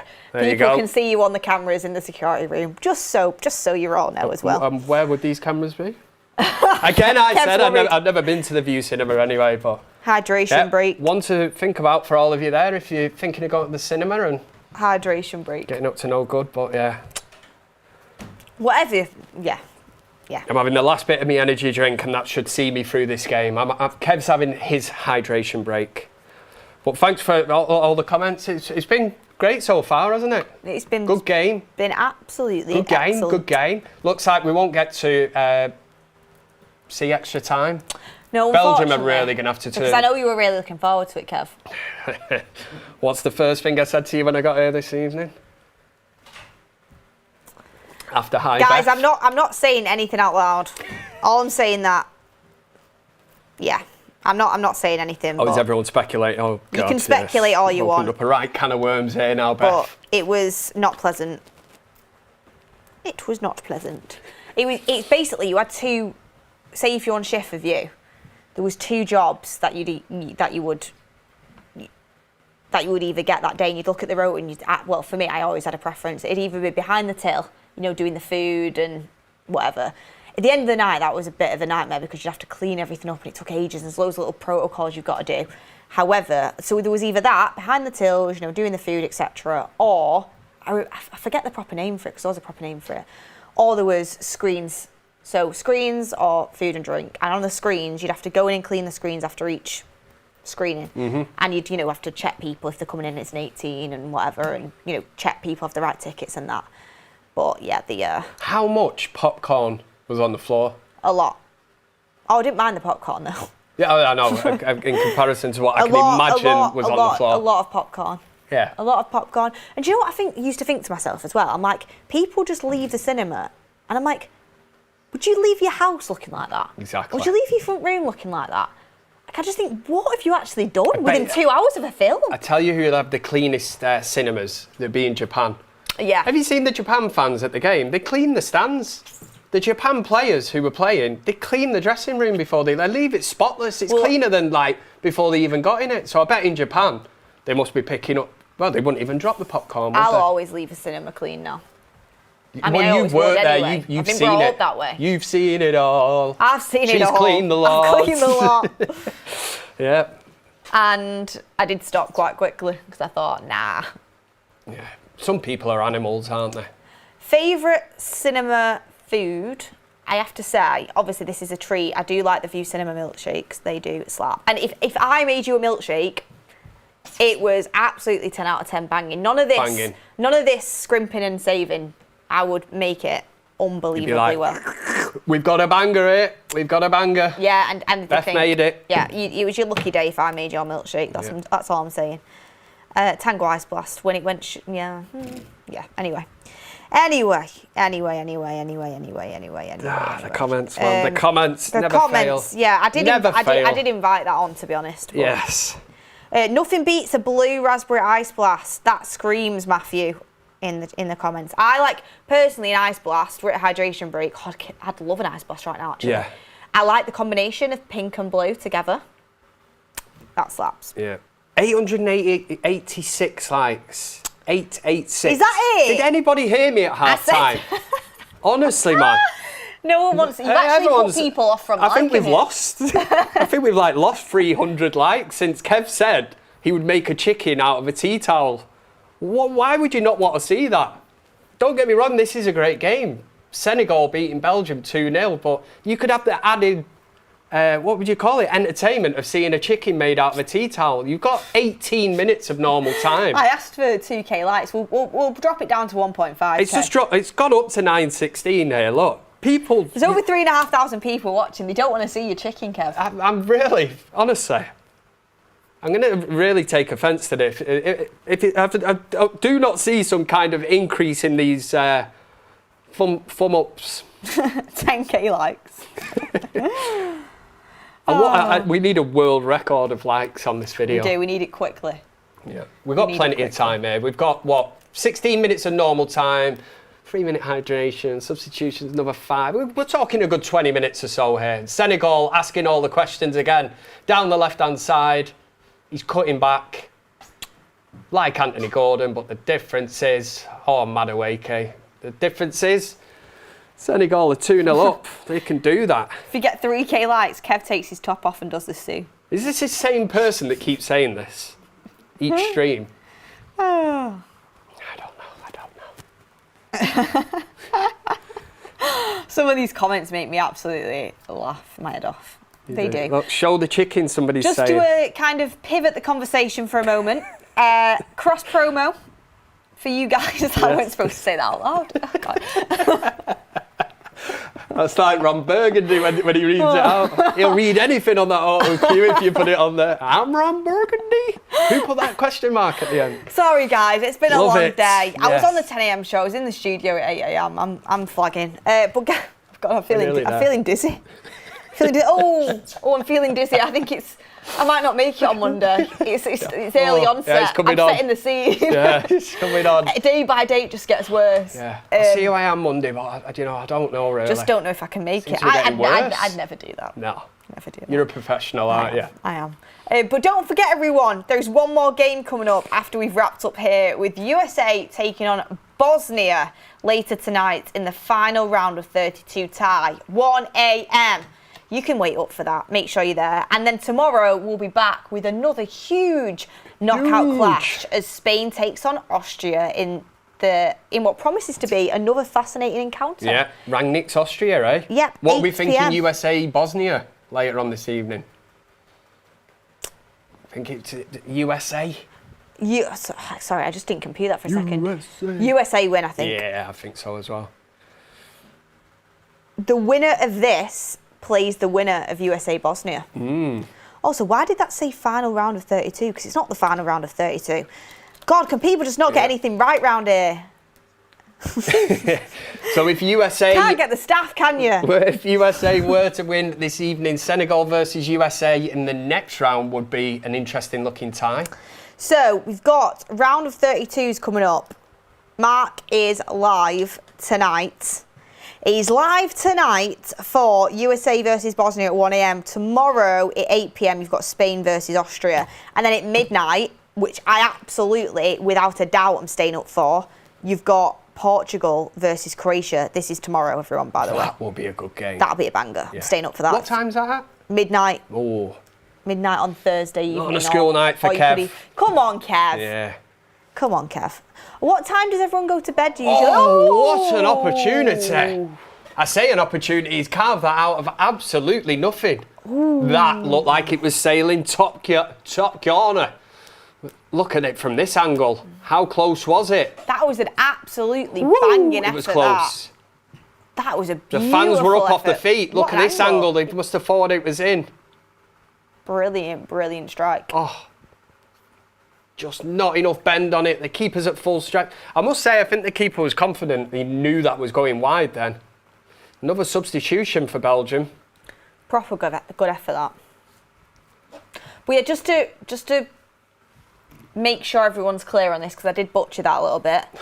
Bosnia versus USA tonight on That's Football with Goldbridge, 1 a.m. Tomorrow, Spain versus Austria, 8 p.m. And then midnight tomorrow, or early doors on Friday morning, whatever you'd like to say, it's Portugal versus Croatia. So this is like Goldbridge's little break, isn't it? Yeah, he's probably having a nap right now. He bloody well deserves it. Because you see a lot of people, where's Goldbridge? And I'm like, just let them. He's just done the England game before this, and yet he's back on at 1 a.m. The man needs his sleep. It's like one of the what do they say? The more you give, the more they expect. It is. You know, the more you get, the more you expect it, and you take it for granted a little bit. Yeah. Also, 2 p.m. tomorrow on the United Stand. You do not want to miss this. Ben Jacobs is going to be live with me at 2 p.m. Getting the transfer lowdown with Mateus Fernandes, Sandro Tonali. Where do Manchester United go next? I'll be getting all of the gossip, the info. Everybody loves the transfers. The facts with Ben Jacobs. Gossip. Tomorrow transfers. at 2 p.m. We've got you covered. We've got everything covered, all angles. All angles. It's always a busy summer for you, isn't it? Yeah. Well, especially when there's a Euros or a World Cup, you've got That's Football, obviously the United Stand, you've got transfer talk. People absolutely flat out. People think it's the off-season because it's the silly season. It's madness. He's over, but he's actually, I'd probably say transfer window's probably busier. Yeah. And people love discussing it and who should we go for, and especially where you're in a position where you can get journalists on and they have an inside scoop. It is interesting. Yeah. It's totally changed the landscape of transfers over the years. The deadline day didn't even used to be a thing, did it? You know, in the mainstream media, and it's been hyped up, but it is a thing. Tends to be the clubs that are panicking, doesn't it, on deadline day, like us. Why are Belgium so bad when in theory they should be solid? I mean, they've got some decent players, but they're just not. It's happened for years, hasn't it? They've not. flattered to deceive at so many tournaments. They've had better players than this in the prime, and for some reason it just hasn't worked. England had that issue, didn't they, in the past? And then Southgate managed to get that togetherness. Yes, he couldn't take them to the next level of winning a trophy, got them to a couple of finals, and now it's Tuchel's chance, really, in them terms, to see if he can get them over the line. But a penny for the thoughts of, like you say, Trent Alexander-Arnold, maybe a Cole Palmer today might have been sat watching that thinking... How was Cole Palmer not I know he didn't have a great end to the season, but as an option, when you see some of the other players he's brought, I'm like... I said, how's Cole Palmer not there? But I was umming and ahhing whether he should have gone. But I would have taken him. He was in... When I did my squad, he was in my squad, because I think, look, I know he's not a right winger, but surely he could have offered something different to Madueke today. He's a danger man. He's a game changer. Yeah, we and like Gibbs White as well. Like that play with personality and grit. We'll see if they've got enough. But like you say, France would be the ones I'd be terrified of at this moment in time. Yeah. I think they can go up levels. I think they've got another few gears to move through. The squad. If they carry on the way they are, people are going to be talking about them like Brazil 2006. Yeah. That's how good they are. Mbappe is the best player on the planet currently, I think. Yeah. I think Argentina have done well, and people are like, oh, Messi this, Messi that. But I think if they were to come up against... what a final that could be. That could happen, couldn't it? Argentina, France. Yeah. As a that could happen as a final. If I'd love to see it, but I think France would actually take them apart. That could. We'll never know. Well, we might know. Just having if a they look both make here. it to the final. Yeah, you've got Argentina and France on different sides of the draws, and that's a good thing for England as well. You know, England will only play France in the final at this point, so won't get embarrassed too early. Would love an early France upset, wouldn't we all? Wouldn't we all? I would absolutely love it if someone managed to knock France out. Like, Paraguay aren't going to do it as much as the... Paraguay, you absolutely entertained us massively with Belgium the other night, and I bet you were loving that, weren't you? Yeah, they pulled off a brilliant upset, but I don't see them doing the same against France. Then once France get past Paraguay, it's either Canada or Morocco. It's nice when you can start to see the path, isn't it? And you can see how you're going to potentially try your route to the finals.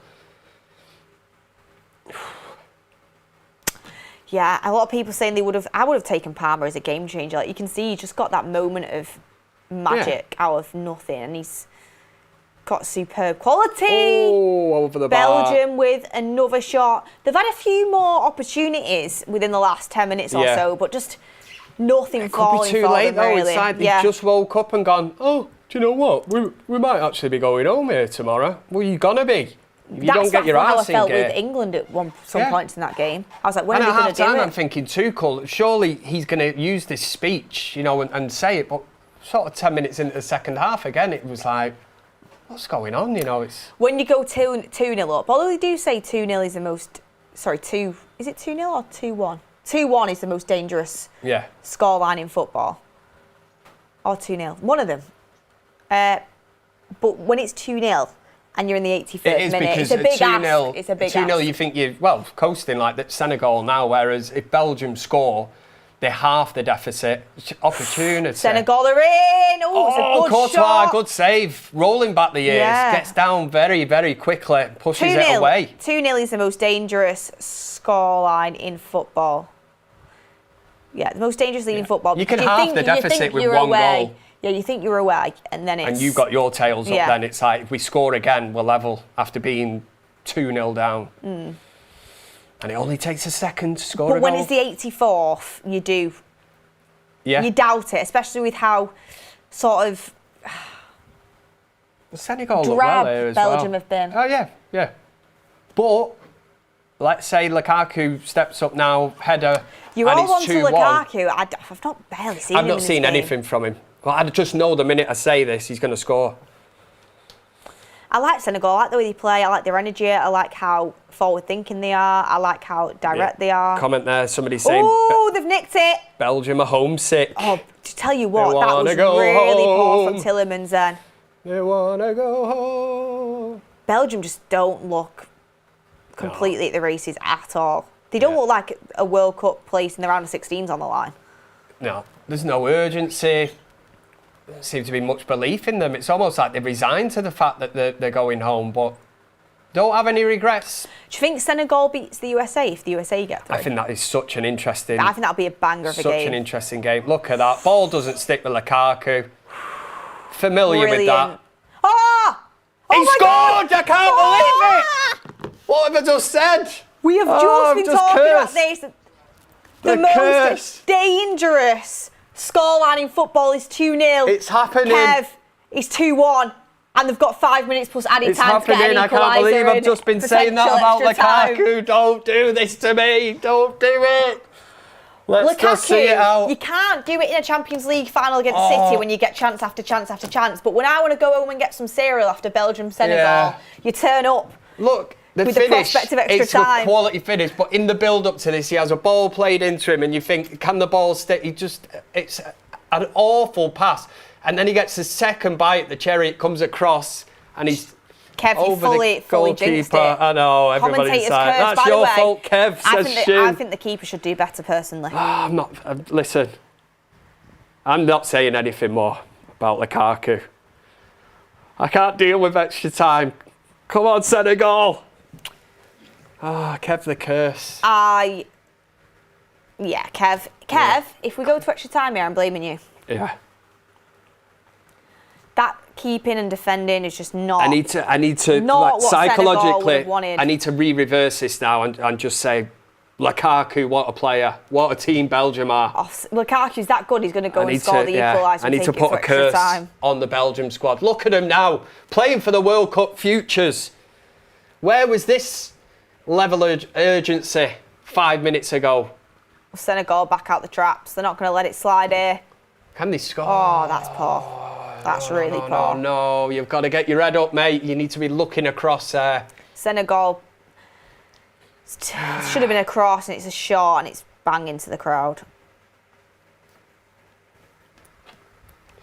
Yeah, what a team Belgium are. Lukaku, he still got it. It never went away. Ooh, dispossessed Belgium on the edge of Senegal need to get out here. But Senegal quickly dispossessed as well. This could be a long, potentially with the added on time here. This could be nerve-wracking for Senegal.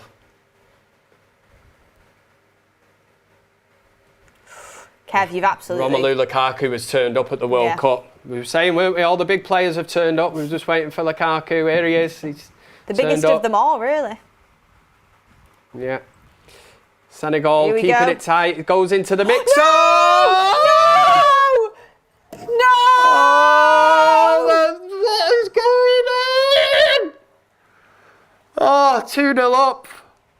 Please, is it disallowed? Look at something on VAR. It's Tielemans. Oh, it's Tielemans, who I was saying didn't have a great game. He was rubbish as well.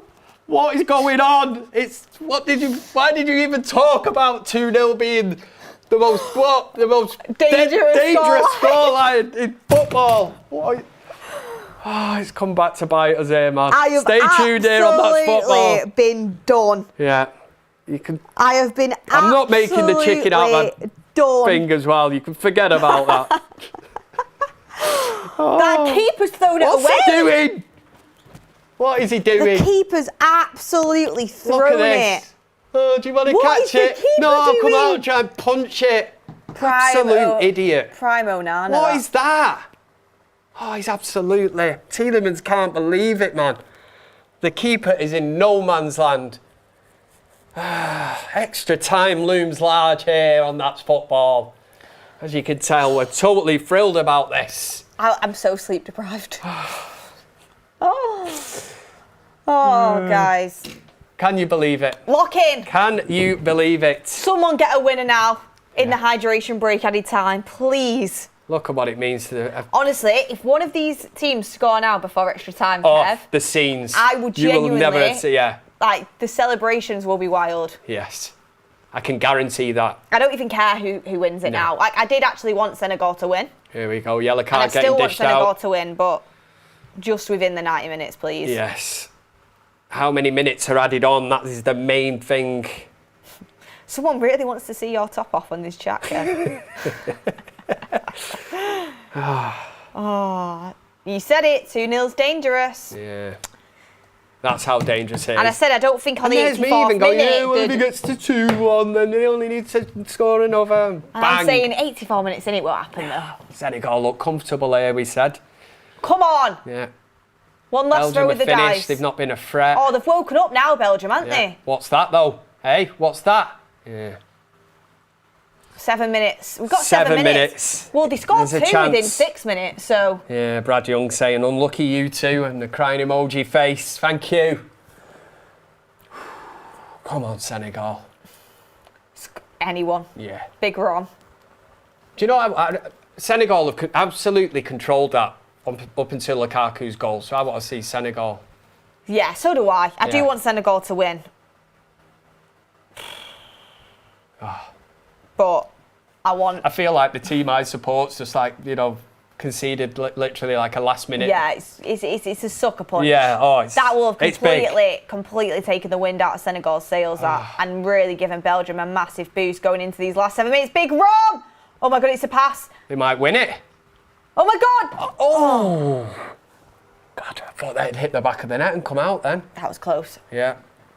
Belgium nearly. Senegal, and how quickly the game could just swing. I did say 3-2 though. Yeah, you did. You still on for it. If I say 3-2. And when I asked you earlier at 2-0, I said you went, they won't score 3. Well, here we go. Football, eh? That's football. They've got a corner. They've got a corner. Opportunity for Belgium to win it. Can they win it? Set piece. Can Lukaku do it? No, not with that. I need to get back to saying Lukaku's been rubbish all game. Here we go. He's been Crossing rubbish. to the box. Oh, keeper catches that one. Yeah. Now he comes up. Oh my word. What is he doing? What is that kick? Does he give a free kick? Yeah. Yeah. Yeah, the goalkeeper's shy. Can I just say, despite the fact we did say we wanted it over 90 minutes, this game, like the second half, has been brilliant. End to end. Brilliant. So it's taken Belgium a long time. Just when we were giving, the African teams mega plaudits. Mega plaudits. Yeah. Yeah. The Senegal fans cannot believe it. And you would be devastated. Up until that Lukaku goal, I thought they were in total control. Belgium didn't even look interested. And then all of a sudden, a lapse in concentration. I mean, the goalkeeper, a penny for his thoughts. He must be absolutely distraught. But again, what a moment of madness. If you're coming out and you're punching the ball, again, you take everything with you. Yeah. The ball, heads, whatever. As long as you get contact on the ball, obviously. And I didn't mean punch his head off, but you know what I mean. You just come out and bang. I know what you mean. Yeah, clear it. Oh, they just didn't look comfortable. But it's a massive mistake now. Conviction. Yeah. In the terms of this game. Here we go. The pressure's on Senegal Lukaku. We've seen a lot of late winners in this tournament as well, haven't we? Could we have one here? Oh, I'd be so disappointed for Senegal if they were to lose it in normal time. Within 10 minutes. Yeah. Imagine losing within 10 minutes from a 2-0 lead. And somebody saying, thought about turning the game off earlier. Glad I didn't. Yeah, it's the way it goes. It is the way it goes. Senegal, please, come on, Senegal. Yeah. Get the cross in. Go on. Justice for Senegal. Get the cross in. Justice for Senegal. Here we go. Spreading the play. 94th minute. Get the cross in, Senegal. You be your direct selves that have worked out so well for you so far. 3 minutes on the clock. Tippy tappy.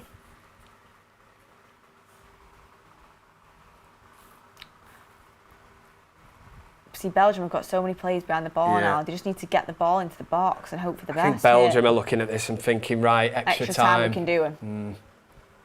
But at least Senegal, I mean, if one team was to score from here, surely there's no coming back. Go on. I was going to say there'll be no coming back, but if Senegal score now and then Belgium go at the other end and score again, I'm not cursing it anymore. Is this all part of the plan for Senegal? They're actually knocking it around as if they're kind of 3-2 in the lead here. They're just waiting for one opening. Can they find it? 2 minutes to go. Can they find it? Well, they definitely don't want Belgium to have another chance, do they? As long as they've got the ball in this area now and don't give it away. See, how have you... They've given it away. Faffed about it for that long just to... They're going long. Run into trouble. Get the ball in the box. Lukaku's running onto it. Get the ball in the box. The pace of Lukaku. Yeah, I think... Get it in. Can they... One more opportunity. One more opportunity. Senegal. Can they win it? Get it in the box. Fancies an effort from long range. It's gone wide. Well wide. Courtois knew that was wide, and that could be the last big chance for Senegal. Belgium got it in them to get up at the other end now. Oh, yeah. They've had the wind knocked out the sails here. I wish I ate something before this game. Should have allowed for this. 2-0 up against Senegal. I'm thinking, yeah. We thought it was an absolute when I get home. This changes everything now. Yeah, it changes. The whole evening changes here. I wonder if the referee thinks, oh God. You know, sometimes I wonder if he's thinking the same thing. Oh, I've kind of wanted to go home after this. He had the power to disallow the goal, didn't he? Even though there was nothing wrong with it. There's match fixing and then there's this. You know what I mean? If he just said, wait a minute, I'm getting something through on VAR now, and the VAR are like, no, there's nothing here. Do you just want to check that, though? If it delivers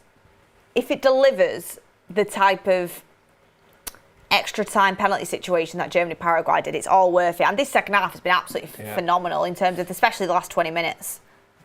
Yeah, I think that's the last opportunity. I reckon Belgium win it. You reckon? In extra time or on penalties, or are you just saying just to qualify now? I reckon they win it in extra time, I think. We're going to extra time, we are guys. Going. Every round of 32 watch-along we do is going to extra time. Yeah. This is a long time to be sat in this chair. Good job we've got the fan. Good news is, though, we've got the fan and we've got time for more of your guys' questions. Let's get it going. Get your questions this in, could get get really, your predictions in. At this time of night, I always find it brings out a different kind of breed of person, shall we say? Yeah. These owls, the ones that just come out at night time. Let's be having you. We've got Franklin saying, you said it, 2-0 is dangerous. Dairy 7510 says, if you had to be one or the other, would you be 7 foot tall or 4 foot tall?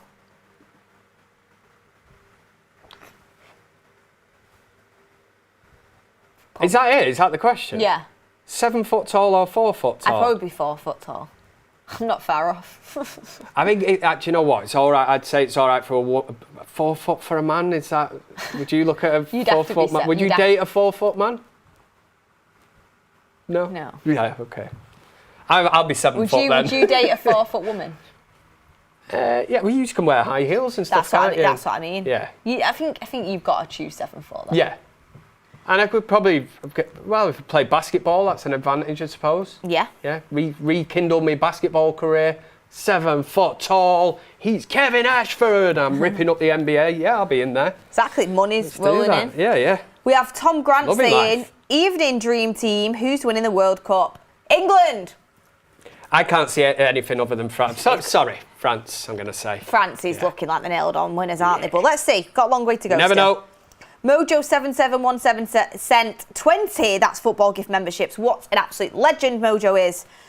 We have Han83 saying, lost your hands, would you rather have stumps or lobster claws? Matthew, our very own Matthew, is in the chat claws. and says anything over 6'7" is just greed. He's quite tall anyway, isn't he?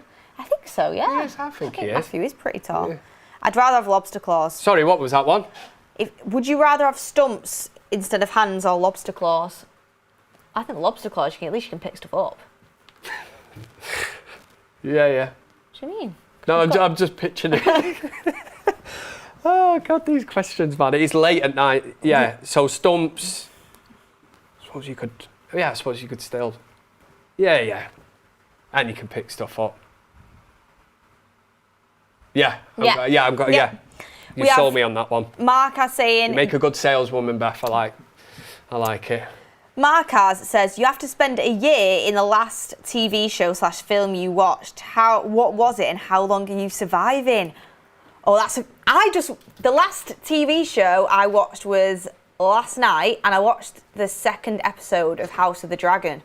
That's just come out. Oh, I don't know if I fancy my chances in that. It's a frightening thought. To be fair, I've always wanted to be a Targaryen, so got the hair for it. I can just be a dragon rider. If you don't know, House of the Dragon's like a Game of Thrones spin-off. I watched that last night. So, what was the last one? You're not really film TV man, are you? Yeah. Oh, you are? Yeah. What was the last thing you watched? I'm trying to think last night. Well, before this World Cup game. Is that classed as a programme? What? The World Cup? Yeah, it'd be the England game before this, wouldn't it?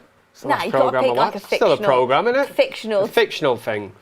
I was watching a thing called The Hardacres on 5. Oh. Yeah, I'm not really... I wasn't... Do you reckon you'd last long in that? Yeah, I think I would, actually. Yeah.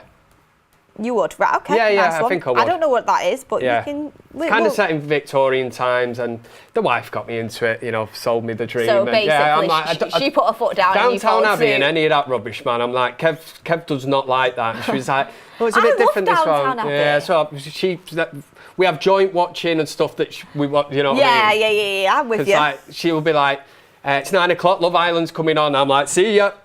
I'd rather even go up to bed than watch that nonsense. Yeah, I mean, I've not watched this series of Love Island. Too busy. Yeah. I mean, I love Wimbledon. I've barely had time to catch much of that because the World Cup's been taking up all my time. Been a good day at Wimbledon today as well, hasn't there? Yeah. But I have my little things that I have to watch. I mean, I'm not currently watching any... Do you know when you get into a series and you're watching it like one after the other? Yeah. I'm not on that at the moment. I've got nothing that is on my radar. Just the House of the Dragon's a weekly thing. You need to set them up. I'm nearly finished on this one, so once I'm off that, but I want to see Clarkson's Farm. And I'm late to the party with that one as well, but I should have really been watching this now because obviously the news about Jeremy Clarkson come out and that, and it was like a spoiler. And see, with Clarkson's Farm, there's other people in my household that watch that, and it's just sort of in the background when I'm pottering about. Subconsciously kind of hearing what's going on. And I watched I think this is the 3rd season, isn't it? I watched the first 2 seasons. This one's sort of been on in the background, I think. Yeah. Just to let you know, we have kicked off. Oh, we've kicked off? That was quick, that. Wow. Some brilliant super chats coming in. We've kicked off into extra time. Get your I'll keep you updated. I'll keep your eye on the game. Score prediction for extra time? I've got a feeling we're going to penalties. I think it's staying at 2-2. 2-2. Do you know what? Sod it. For the sake of... We're not going to penalties. Senegal are going to win this, and Senegal deserve it. Yeah. Yeah. And sod Belgium with them 2 daft goals at the end. The Senegal keeper's going to be like, right, I'm up for this. No more mistakes from me. You get my back. I don't know. I really have to stop now. Think it's late. Senegal are going to win it 3-2. My head's telling me Belgium in extra time because they've got the momentum. My heart's telling me Senegal because I want Senegal to win it. And the comment... Oh. We're back. We're back. Can you hear us? Can you hear us? We are. Guys. Look into the eyes, around the eyes. You're back in play. You're back in the room. Yeah, sorry about that. We are back in the room. A gremlin in the system. Do you know what it was? Someone really doesn't want to see your chicken. Yeah, that's exactly what it is. Because we had loads of viewers. Yeah. We had likes infiltrating. And the mention of the chicken came out and the Wi-Fi got pulled. So someone don't want to see your chicken. Yeah, they're sabotaging us. That's look, the Wi-Fi has been absolutely ridiculous today. If anyone was here on my 10 a.m. show, Wi-Fi went down on that technical difficulties we're trying to sort it, guys. So sorry about that. Do you know what would have been more in keeping with me saying, like, Belgium have been rubbish, Lukaku looks crap, Lukaku scores, Belgium pull it back to 2-2, if I'd have said, hey, Beth, the Wi-Fi's been great today, hasn't it? And then next minute... It went off. No, I'm not. Yeah. Bang. I mean, it would have been... Start saying the opposite of everything. Really, it's going to be difficult to do this. Yeah, exactly, because, you know, Kev... Yeah, at least we're back. You would have been wrong if you said that, because the Wi-Fi this morning was playing up as well. Yeah, I was a bit worried when I seen the comment section. I'm thinking, hello, can anybody hear us? And then it said, yous are back. Thank you for guys. We're back. Thanks for staying with us. Do you know what? The ones that stayed, you are absolute legends. And the ones that are coming back, we forgive you. Yeah. Because we did drop, right, and now I can see you all coming back into the chat. Smash a like, smash a like, smash a like. Might be late in the evening where you are, so we can fully understand that. Yeah, absolutely. Look, we were doing our predictions. The heart says Senegal. The heart says Senegal. I'm in on Senegal. I'm emotionally invested in them. Thought they should. It sounds crazy. On reflection of the 90 minutes of football, I thought they should have won it. Belgium have just decided all of a sudden and gone, oh, we might actually be going home. You know, let's start playing. Let's lump it into Lukaku. Great finish from him. But yeah, I'd like to see Senegal. Do you know what I'm surprised Scotland didn't do? And I know they're out now. I'm surprised Scotland didn't just park the bus and put McTominay up front. He was very quiet, wasn't he, McTominay? Yeah. I don't know what was going on there. I think... Scotland. It was that first game for Scotland, wasn't it? They all come away getting really giddy, you know, with the 1-0. I'm thinking you needed, the goal difference there. I thought, and they're all like, hey, well, smash Morocco. I was like, you do realise Morocco, you know, they're a decent team. And even when they got beat by them, Brazil aren't the team they used to be, we'll beat them. And I was like, there's levels of delusion, isn't there, sometimes? Kev, I think your accents are good, but that one needs a bit of work. Is it bad? It needs a bit of work. There's no iron brew. Is it a bit stronger? Good. That one's good. A wee bit stronger, That reminds me of How to Train Your Dragon. Bit Jimmy Connolly, that one, yeah, hey. Marcus says, chicken is amateur hour, Kev. Towel ducks only, mate. Towel ducks? No, listen, it's a chicken. That's the best I can give you is a chicken. And I will do that. If we get to 2K, it's simple. I can't get my head around it. There's 3,000 people watching. There's 1.2k likes? Yeah. So you must be sat there now listening. Choosing not to. The power is in your hands. Literally, you might be watching it on your phone, your laptop, your tablet, maybe on the big screen at the house. You know what to do. I think you just got to come to terms with the fact people don't want to see it. Yeah. I do. Yeah, it's a tough one to take, in fairness. Yeah. It's, do you know what I mean? It's my pride. I've got to go work tomorrow. There'll be people laughing, saying, nobody wanted to see the chicken. They'll be calling me chicken, Kev the chicken, Ashton. I'm going to call you chicken from now on. Everyone will be going, when they see me, and I'll be like, yeah, good one. Cooking with Kev. Do you ever do any cooking with Kev? Are you into your cooking? I'm not massive into it, if I'm being honest. I can do a bit. I can do the basics to survive. I'm not a big cook. Yeah. To be honest. I'm not, and that's why when people tell me to get back to the kitchen, I'm like, I don't know where it is. To be fair to you, don't really spend much time in there. There's a bit of a running joke in our house because I watched a programme once and I quite like, you know, my different pies. If I go to a pub or something, it's like a steak and ale pie. Ooh. If it's homemade or whatever, I'm down with that. And then I seen this programme and this person made the pastry themselves, you know, and it might have been Come Dine With Me or something. It was a homemade pie. So I made this comment, I'm going to make my own pie. But that was about 3 years ago. So now every couple of months, even my son's in on the act, he'll go, are you ever going to get round to making that pie? So it's just like a running joke. You've not made it still? No, I think I just said it at the time, you know. It seemed like a great idea. Guys, who would watch the United stand Come Down With Me? Oh, that'd be class. Could you imagine if you had a different person every night? So like me, you, Mark, Maud, Ricky. Could you imagine that? United stand Come Down With Me. I'd say Ricky would put on some good entertainment. Yeah, Ricky would... He'd have a karaoke. He'd pull out all... No, what Ricky would do, he'd make everyone rewatch about 10 different United games. I'm telling you, Beth, come and look at this. Bruno should have given them all. Yeah, you'd have all that too. I would love that. Goldbridge does a bit. He does cooking with Goldbridge sometimes, doesn't he? He probably Great idea for do content. a decent store. Yeah. Any other ideas for content? Let us know. Oh, I want to do United Stand Come Down with me now, really badly. Yeah. Really badly. Gonna think of I need to get my cooking skills up though, because I'm not great. The guy that narrates Come Down With Me is Pete though, isn't it? Yeah. He makes that show. I do love just the jokes and the little digs and... Luke Shaw's best moments compilation.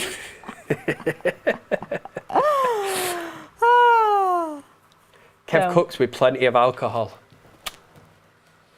But the red wine is good in food, yes. Oh, here we go. Oh. Yeah. Well, so the my wife does say that whenever there's a beef on the go on the Sunday, there'll be a bottle of red wine and it starts to go in to cook around it for alcohol burns off. Yeah. Yeah, exactly. You want the red wine for later, don't you, in a glass? Yeah, I'd rather drink it, man. What are you pouring it on beef for? For the flavour, apparently. It does actually add a lot of flavour, I've heard. Yeah. I have heard. But yeah, like you say, it does burn off. So to me, I'm like, it doesn't really make any sense. What a waste of wine. What would be my entertainment? I'd have to have a think about that.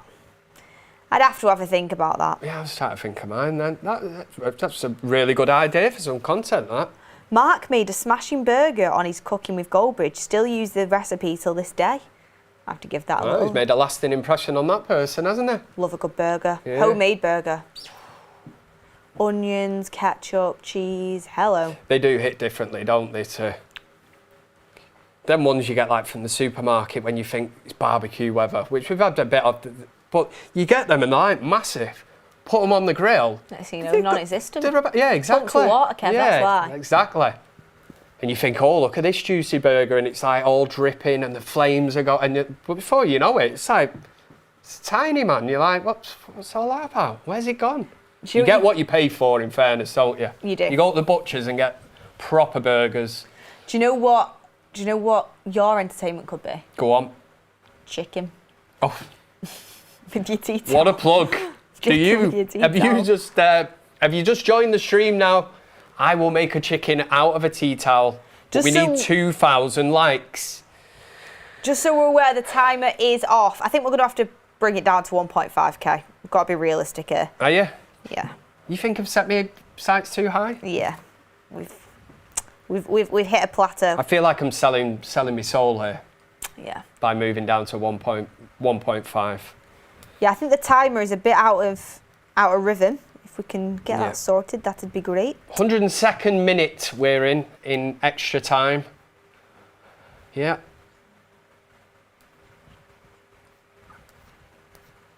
Timer is correct, I'm being told, so... Yeah. Yeah.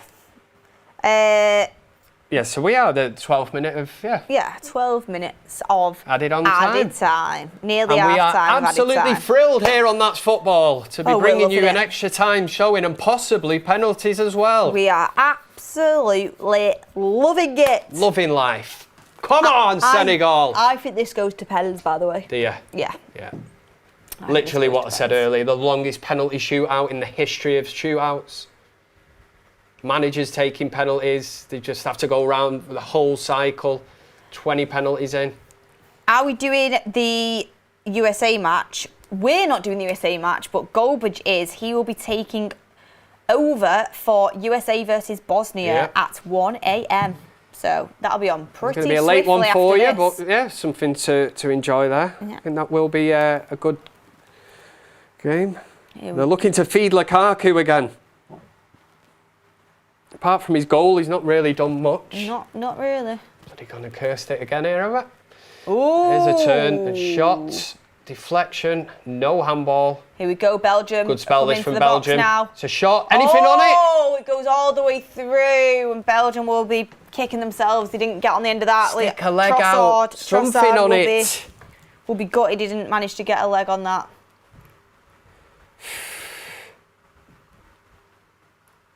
Skill from Trossard, good block.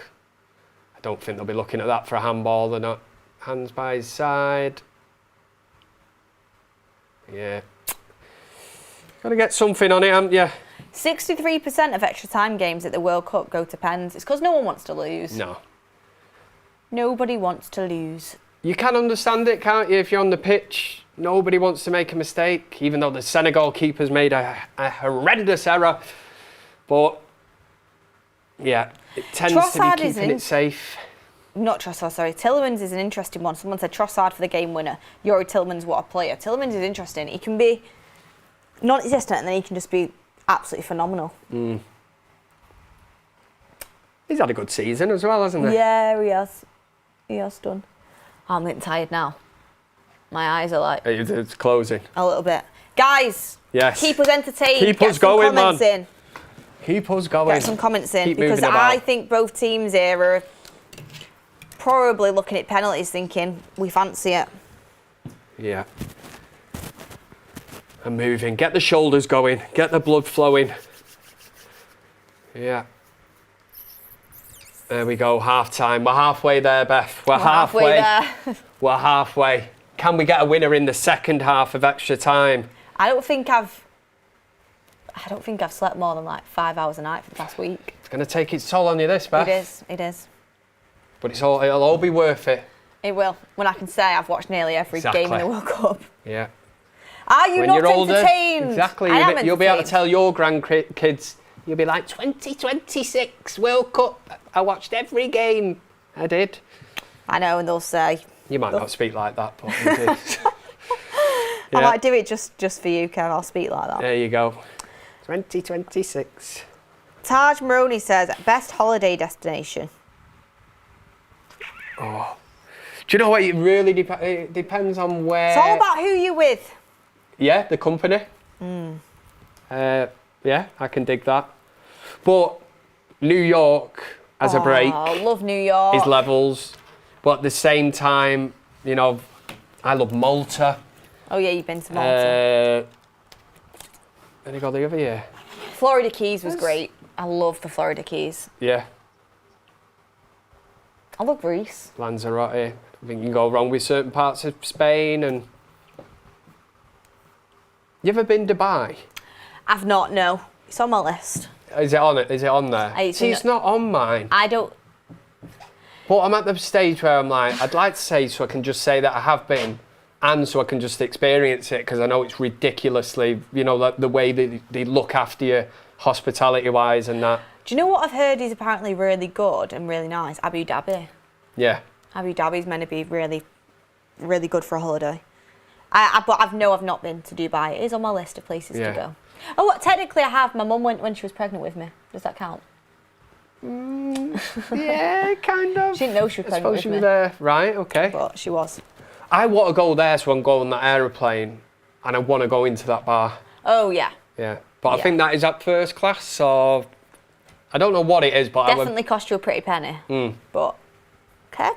I just want to stand on a bar, at a bar, on a plane, and get a selfie or something. Do it. And just let everybody know and say, you know what you should do? Look at me, I'm on a plane. Take a few videos of it, do a little vlog of it. There you go. People will be loving it. I could be the poster boy for Emirates. Kev Travels. There you go. Oh, travel man. Get in contact with Emirates. Get that sorted. Drop me a line.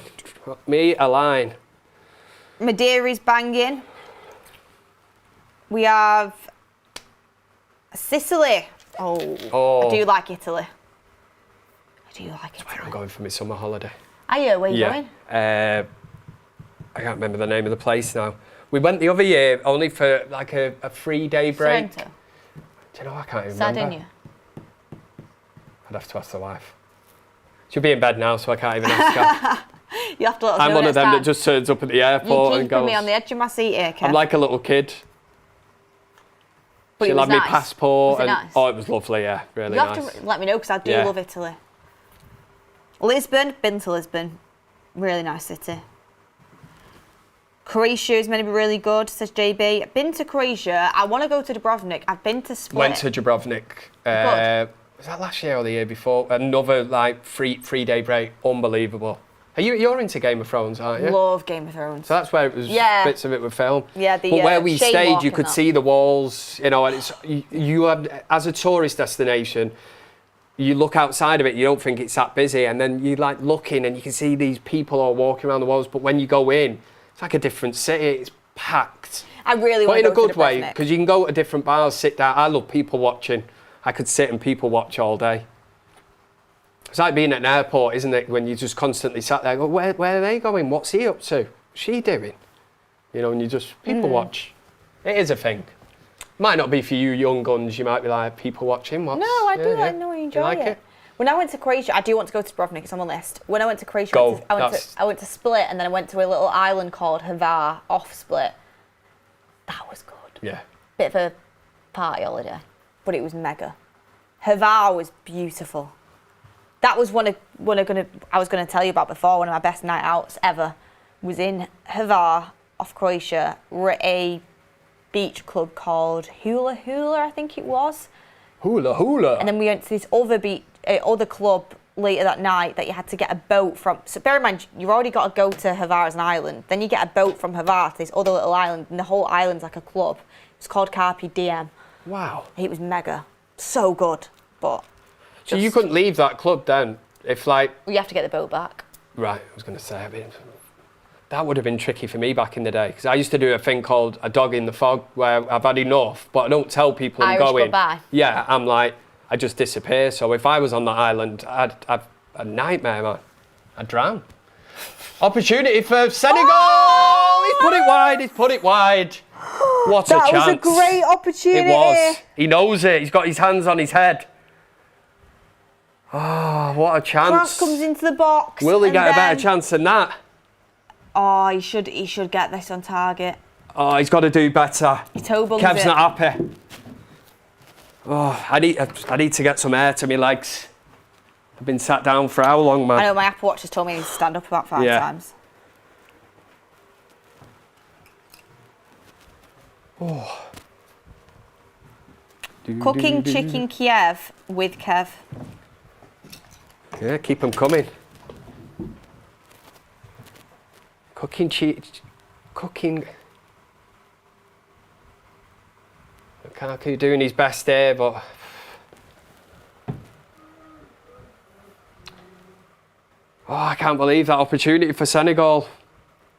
Could have been a different story. Onana's on. Onana is on the pitch. I'm gonna have a little stroll as well. Yeah. It's good for the old circulation. Get it going, Beth.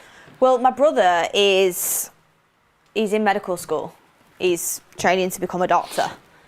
And he told me a really worrying story about what happens if you're on a plane for too long and you don't stand up. It happened to my friend's dad, that. Oh, did it? He fell asleep with his legs. Did he have it like sort of crossed over the other? Had to have it amputated in the end. Yeah. And he was on a long haul flight. It's absolutely horrendous. Yeah, so this is what I mean, guys. He literally tells me when I'm on flights and stuff, or he's like, every hour you need to go up and take a little stroll round. Yeah. Just get the blood flowing. Yeah. Yeah. Whew. Sorry about your friend, Kev. Yeah, it's all right. Yeah. Well, my friend's dad. I know, it's sad, isn't it? You don't think it's going to happen to you until it does. No, that's the absolute horrific side of it, but yeah. That escalated quickly, yeah. We did actually, didn't we? Talking about circulation. Yeah, talking about circulation. That's what happens here on That's Football. We've got... Does compression socks help with that? I'd have to ask him, but I'd assume. So, Brandon Stout says, thoughts on House of the Dragon, also LV the channel? LV? What do you mean on that? House of the Dragon, I love season 1. Season 2 was, I thought, I understood, it was character development, and I understood why it was all needed for the plot and the storyline, but there wasn't too much action. I'm enjoying the start of season 3. It's got a bit of pace to it. What's it called? House of the Dragon. House of the Dragon. Yeah. House of the Dragon, I think. How many series? This is the 3rd now. Season 1, I really enjoyed. Season 2 was a bit slow. Bit in the middle. But do you know, sometimes you've got to get past the slow parts to get to the good stuff. The real nitty gritty. Season 3's kicked off good though. It's kicked off good.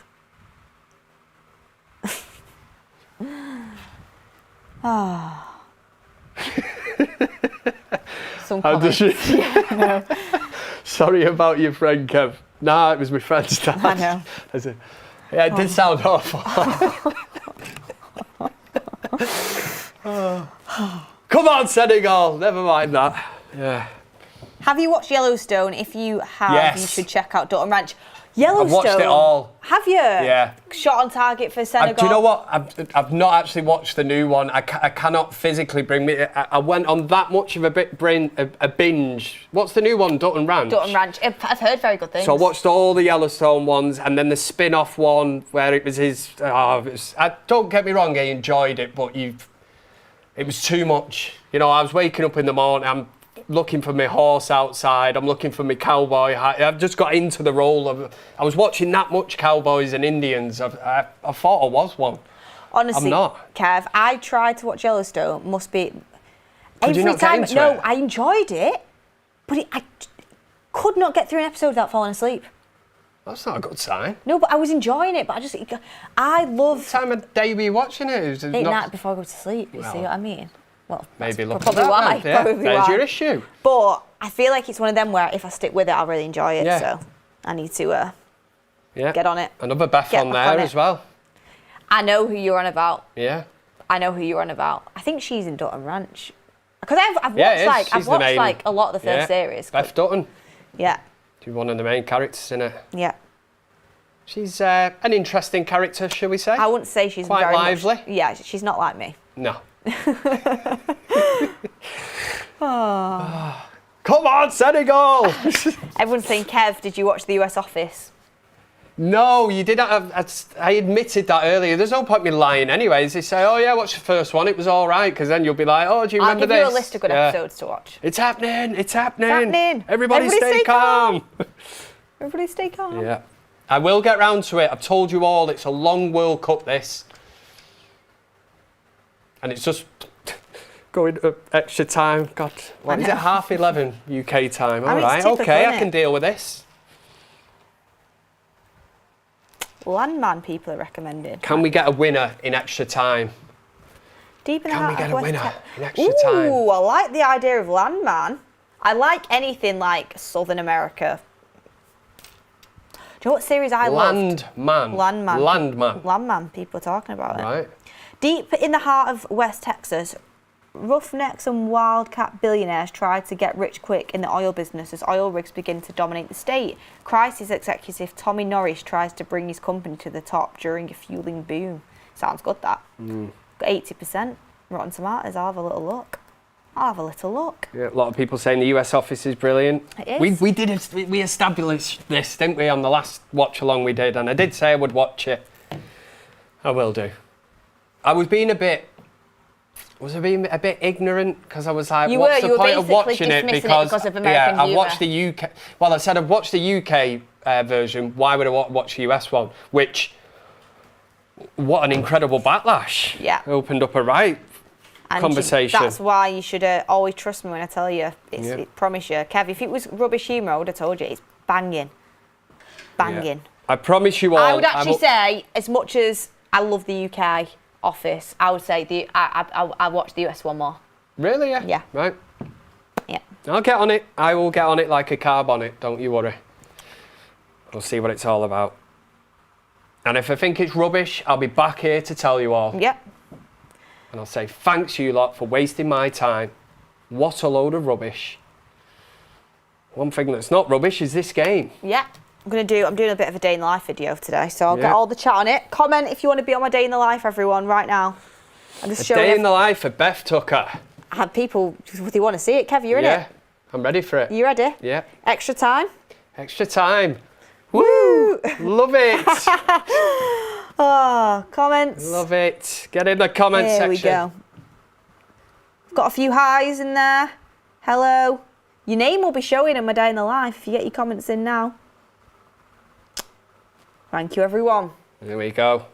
Extra if you were too slow, you've missed it. You've missed it now. Oh, camera's gone all dodgy. Here we go. Do you think they're settling for penalties? Yeah. Well, I think...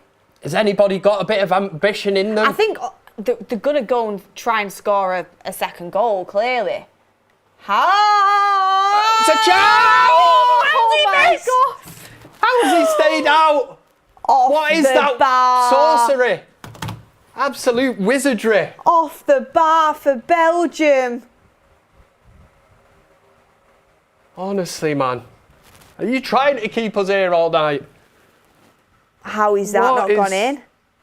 Oh, the kid, do you know what? How is that not gone in? Just going to say before, Belgium are just playing for penalties here because of his keeper. I was about to say, I think Senegal will take pens, but I reckon Belgium feel like the momentum swinging towards them. So close, says Daniel Thompson. Everyone in the comments section, including me and Beth, can't believe that he's just put that over. What a chance to win the game, to end the stream, and to all go home. Kev's thinking about Dutton Ranch. I am. I'm putting my cowboy hat on, I'm getting on my horse, and I'm riding off into the moonlight, innit? It's not even the sunset. That was the moment to win the game. I don't know how that's not ended up in the back of the net. Oh, Tillemans looks injured. Down. Hitting the turf. That's harder to hit the bar than hit the back of the net. I don't know what's gone on there. VAR check, possible penalty. What? Oh, this would be a sad way to win it, wouldn't it? What is going on, chat? Penalty. Possible penalty to Belgium. Obviously, we can't hear what's going on. Oh, I'd rather have actual penalties than a penalty at the end of this game. I don't know about you guys. Yeah. Oh, if he's sending them away and he's going to have a look at it on the screen, there tends to only be one outcome with this. And you would just think it's penalty, but we don't even know what it's for yet. Ooh,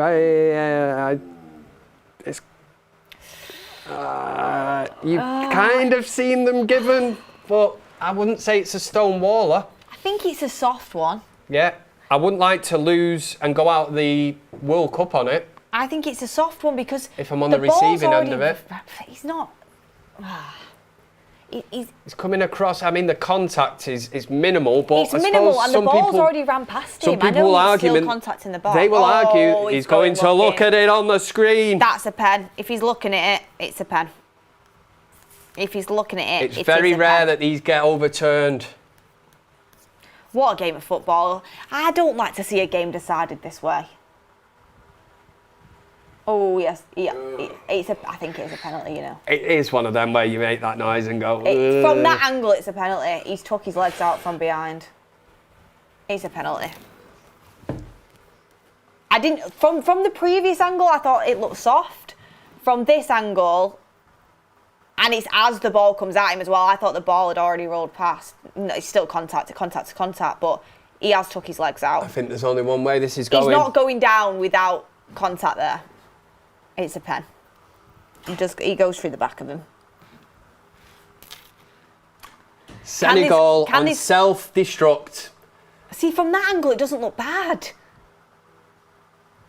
From that angle, it doesn't look bad. But this is what they'll do now. They'll look at it from every single angle, and it'll get worse and worse and worse. And this one, the bird's eye view is where it looks bad. Yeah. And why is it taking so long? If it's clear and obvious. It's not clear and obvious then, is it? No, exactly. That's the thing that absolutely infuriates me. I understand it's here to get the right decisions, but this one, if it goes against Senegal, could potentially send them home without having a crack at penalties. Here we go. Oh, we won't be able to hear the referee, but I think we'll get the gist of the reactions of the players. If the chat can let us know as well.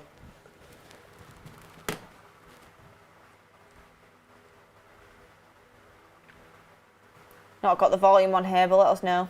Let us know. Never a pen. Going for the ball. Penalty not awarded, ESPN says.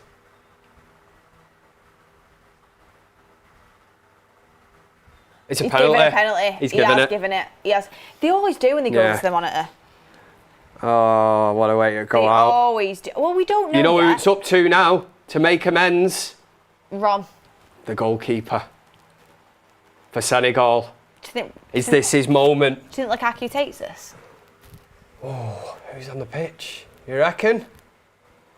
Are we thinking Lukaku to take this? Tillemans, maybe? Trossard? Possibly. I think Big Rom takes it. Oh, opportunity here. Can the keeper keep his nation in the World Cup? Doku and De Bruyne are celebrating on the sideline. De That Bruyne's saying, calm it down, we've not won it yet. 121st minute penalty awarded. Senegal have just pressed self-destruct here. I cannot believe. I don't even think that the fans, the players, they just don't know what has hit them. It's a pen. As much as we don't like to see it, it is a pen. It is. And such a silly, cheap one to give away. Cheap one. When you go through the back of someone and make contact. We've got a few potential penalty takers here. I don't see Lukaku in that huddle. What's going on? There's a lot of games going on here. Getting a bit lively, this game now. There is mind games going on. They're making them wait. Oh, is he putting a curse on the penalty spot? They're doing something for the penalty spot. Bit of witchcraft. He's literally hanging over the penalty spot. What has gone on here? So much going on. What a massive, massive moment this is. Honestly, sometimes the game's a game and you've got to do whatever you can to try and get any sort of advantage or percentage. And I don't... It looks like it's going to be Lukaku that does take the penalty. Yeah, it is going to be. I don't know. I don't think I see Lukaku missing. You Tony live twice says Lukaku will break my bedroom window here in England. So they're convinced that this one's flying over the bar and all the way. What's happened there? There's a lot to see here. Back and forth. Oh. Where's the World Cup? He's saying he's been elbowed. Oh, there we go. It's a belt of that, innit? Found it over there earlier. Yeah. Who brought that in? We got sent it. Did you? Yeah. Can get these at Selfridges, guys. There you go. What a plug. I think it's either Selfridges or John Lewis. I'm pretty sure it's... I think it's Selfridges. Just says official. I think it is Selfridges. She's a beauty. Yeah, give that man an Oscar. Yeah, it was a bit of a... theatrical dive, shall we say? It was, like, you did elbow bit of Tom Daly. But it didn't feel... you don't know. Yeah. You can't always judge the impact from, just seeing it on a screen. He's impressed the main judge, which was the VAR room and the referees. So 10 out of 10 for the theatrics. Can the keeper redeem himself? Do you know what, though? The fact it coincidentally was on the penalty spot and he's made Lukaku wait. If Lukaku misses this, that could have been some 10 out of 10. The goalkeeper could... it's Tielemans. I did say, didn't I? Well, can the keeper, after making an horrendous error in this game for Senegal, is it redemption? And he Tielemans has scored. As cool as you like. Goalkeeper goes the wrong way. Belgium of course he did. Are going through in the round of 16 after they've been written off by the fans. Yeah. World Cup watchers, the community, me and Kev. Do you know what I'm willing to give you here as well? I know it would usually be over 90 minutes, but you did say Belgium would win 3-2. I didn't. I said Senegal 3-2. Oh, did you? I did. She said Senegal 3-2. She got it wrong, gang. She got it wrong. I did say 3-2, so I got something out of it. Oh, I'm gutted about that. Yeah. See, the other night when it was extra time for Paraguay-Germany, at the end of it, you had a Paraguay knocking Germany out on penalties win, and it was an absolute... Me and Paul were dancing around the studio. Yeah. That one, I really wanted Senegal to get through. Do you know, the picture for me there is the reaction of the Belgian fans, and it's pure, it's just relief. Yeah. There's one who just stood with his hands on his head, smiling like... That, by the way, I've got to These aren't convincing, these shower of... Honestly, who's coming up against these next, potentially? The USA? Yeah, the USA. If the USA obviously win this evening. Oh, it could be Bosnia. Yeah. Let's not count Bosnia out. Belgium are nothing special. One thing I'll say is Senegal need to look at themselves because you were winning 2-0 at the 84th minute. Self-destruct. The keeper needs to have a little bit of think because he really did hit self-destruct. He needs... Yeah. I know, obviously, I hope he's not meant to be a scapegoat. Of course, you don't want anyone to feel... it's a team game. But the keeper had a nightmare. Senegal completely took the foot off the gas. Yeah. And credit where credit's due, the manager made some bold calls. He made some substitutions. They've impacted the game. And Belgium have had an absolute massive comeback. And, there we go. Yeah. That's the way the cookie crumbles. It's a long effort from Senegal, but I totally agree. I don't think Belgium are anything special. I wouldn't be fussed about facing them. No, I totally agree. Big changes. I said 10 minutes into that second half, if he's not thinking about getting De Bruyne off, he's done it, hasn't he? Doku's come off the pitch, so... And it does come down to this. Yes, they are big name players, but you need to find the right blend and an actual team. There's no I in team. One thing that I would say... individuals. Two bits of news, Kev. Yes. First bit of news is 2 African teams have been knocked out today in DR Congo and Senegal, it's looking like. Yeah. Second bit, I mean, how buzzing would you be if you were a Belgian fan, by the way? That would have been a pure relation. Oh, it's relief. The third bit, it's actually 3. Sneaky surprise at the end. We've reached 1.5k likes. Is that the tea towel? It is. Give me that bad boy here now. It's a bit dirty. Watch this. It's a bit dirty. Yeah, no, that's fine. Right. There you go. Let me move this forward. I'll be able to multitask. We'll watch the end of this and let me work this out. Right. See, everybody's going to be doubting me here, it's proper dirty. You. It's not mine, guys. Yeah. You just give me a minute. Watch the master.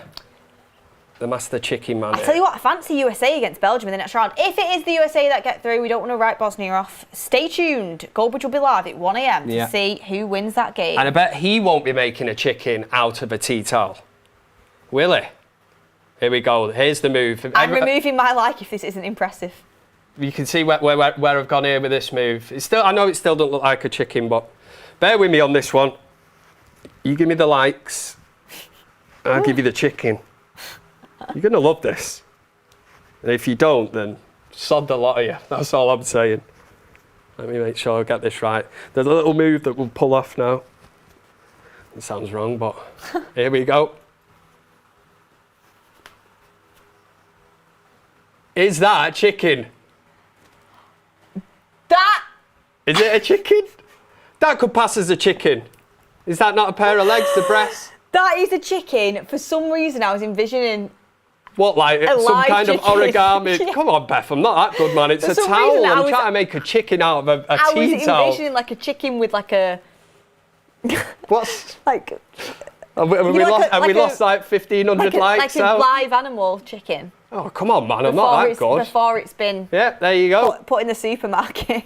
We'll have to find that in the Hall of Fame. This is getting like. One thing I will say is that if you're telling me a roast chicken for my Sunday roast, that you've nailed it. Thank you. You've absolutely nailed it. I didn't specify what chicken. I didn't say KFC. That is 100%. There we go. We've got a roast chicken. But for some reason, I expected like a rooster or something. That sort of. Right, okay. Vibe. Sorry, I feel like I wasn't too impressed. No, well, to be honest, there was a lot of anticipation. I got a feeling that you were very underwhelmed, not really impressed one bit by that. Oh, Kev, you were expecting you've got to 1.6. Everyone's loving it. Oh, there we go. I thought people were going to start taking the likes back and exit the stream. No, it was brilliant. Yeah. Yeah, that's all I've got left in me this evening. As Ian Beale would say, I've got nothing left. I've got nothing left. Yeah. Oh, come on, Senegal! One more push. Here we go. It's out wide. Could you imagine if Senegal scored now? Yes, take it to we have got no chance for a shot. Oh, the block. They're calling for handball. I think they've got it. They have, right on the edge of the box. Right on the edge. Imagine they looked at VAR and it was in the area. Come on. Since Kev made the chicken, Senegal have kicked on. You've put like a positive it's all down to Kev, this. Spell on it. Nothing to do with the 11 players on the pitch.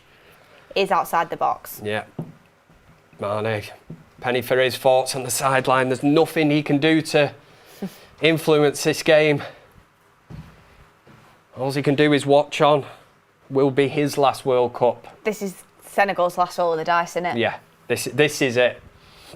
This is Honestly, it. how many times have you seen like teams when they're on the brink of going out just get a free kick?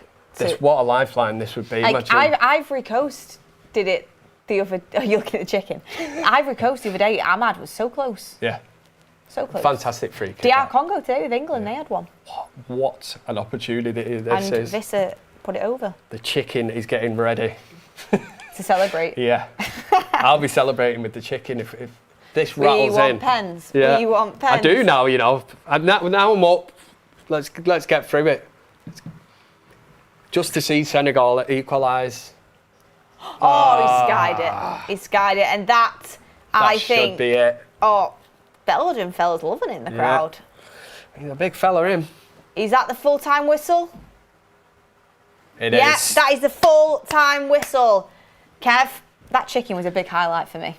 Yeah, there was many highlights in that game, but yeah, the chicken was one.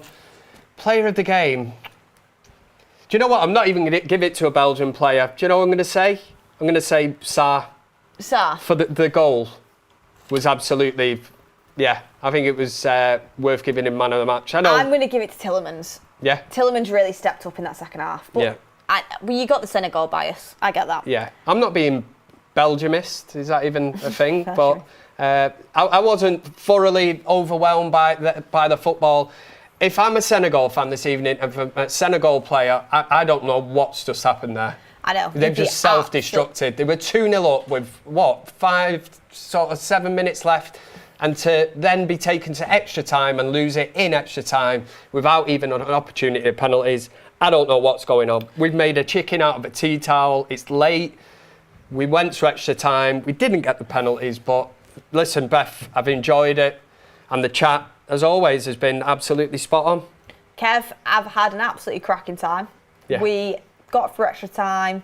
Brilliant second half to the game, I tell you that. And Belgium, although we were rooting for Senegal, ultimately they do deserve to get through. That penalty, it's a gutting way to lose the game, but it was a penalty. Look, everyone, thank you for some brilliant comments. Your super chats were fantastic. Thank you for all the likes on the video.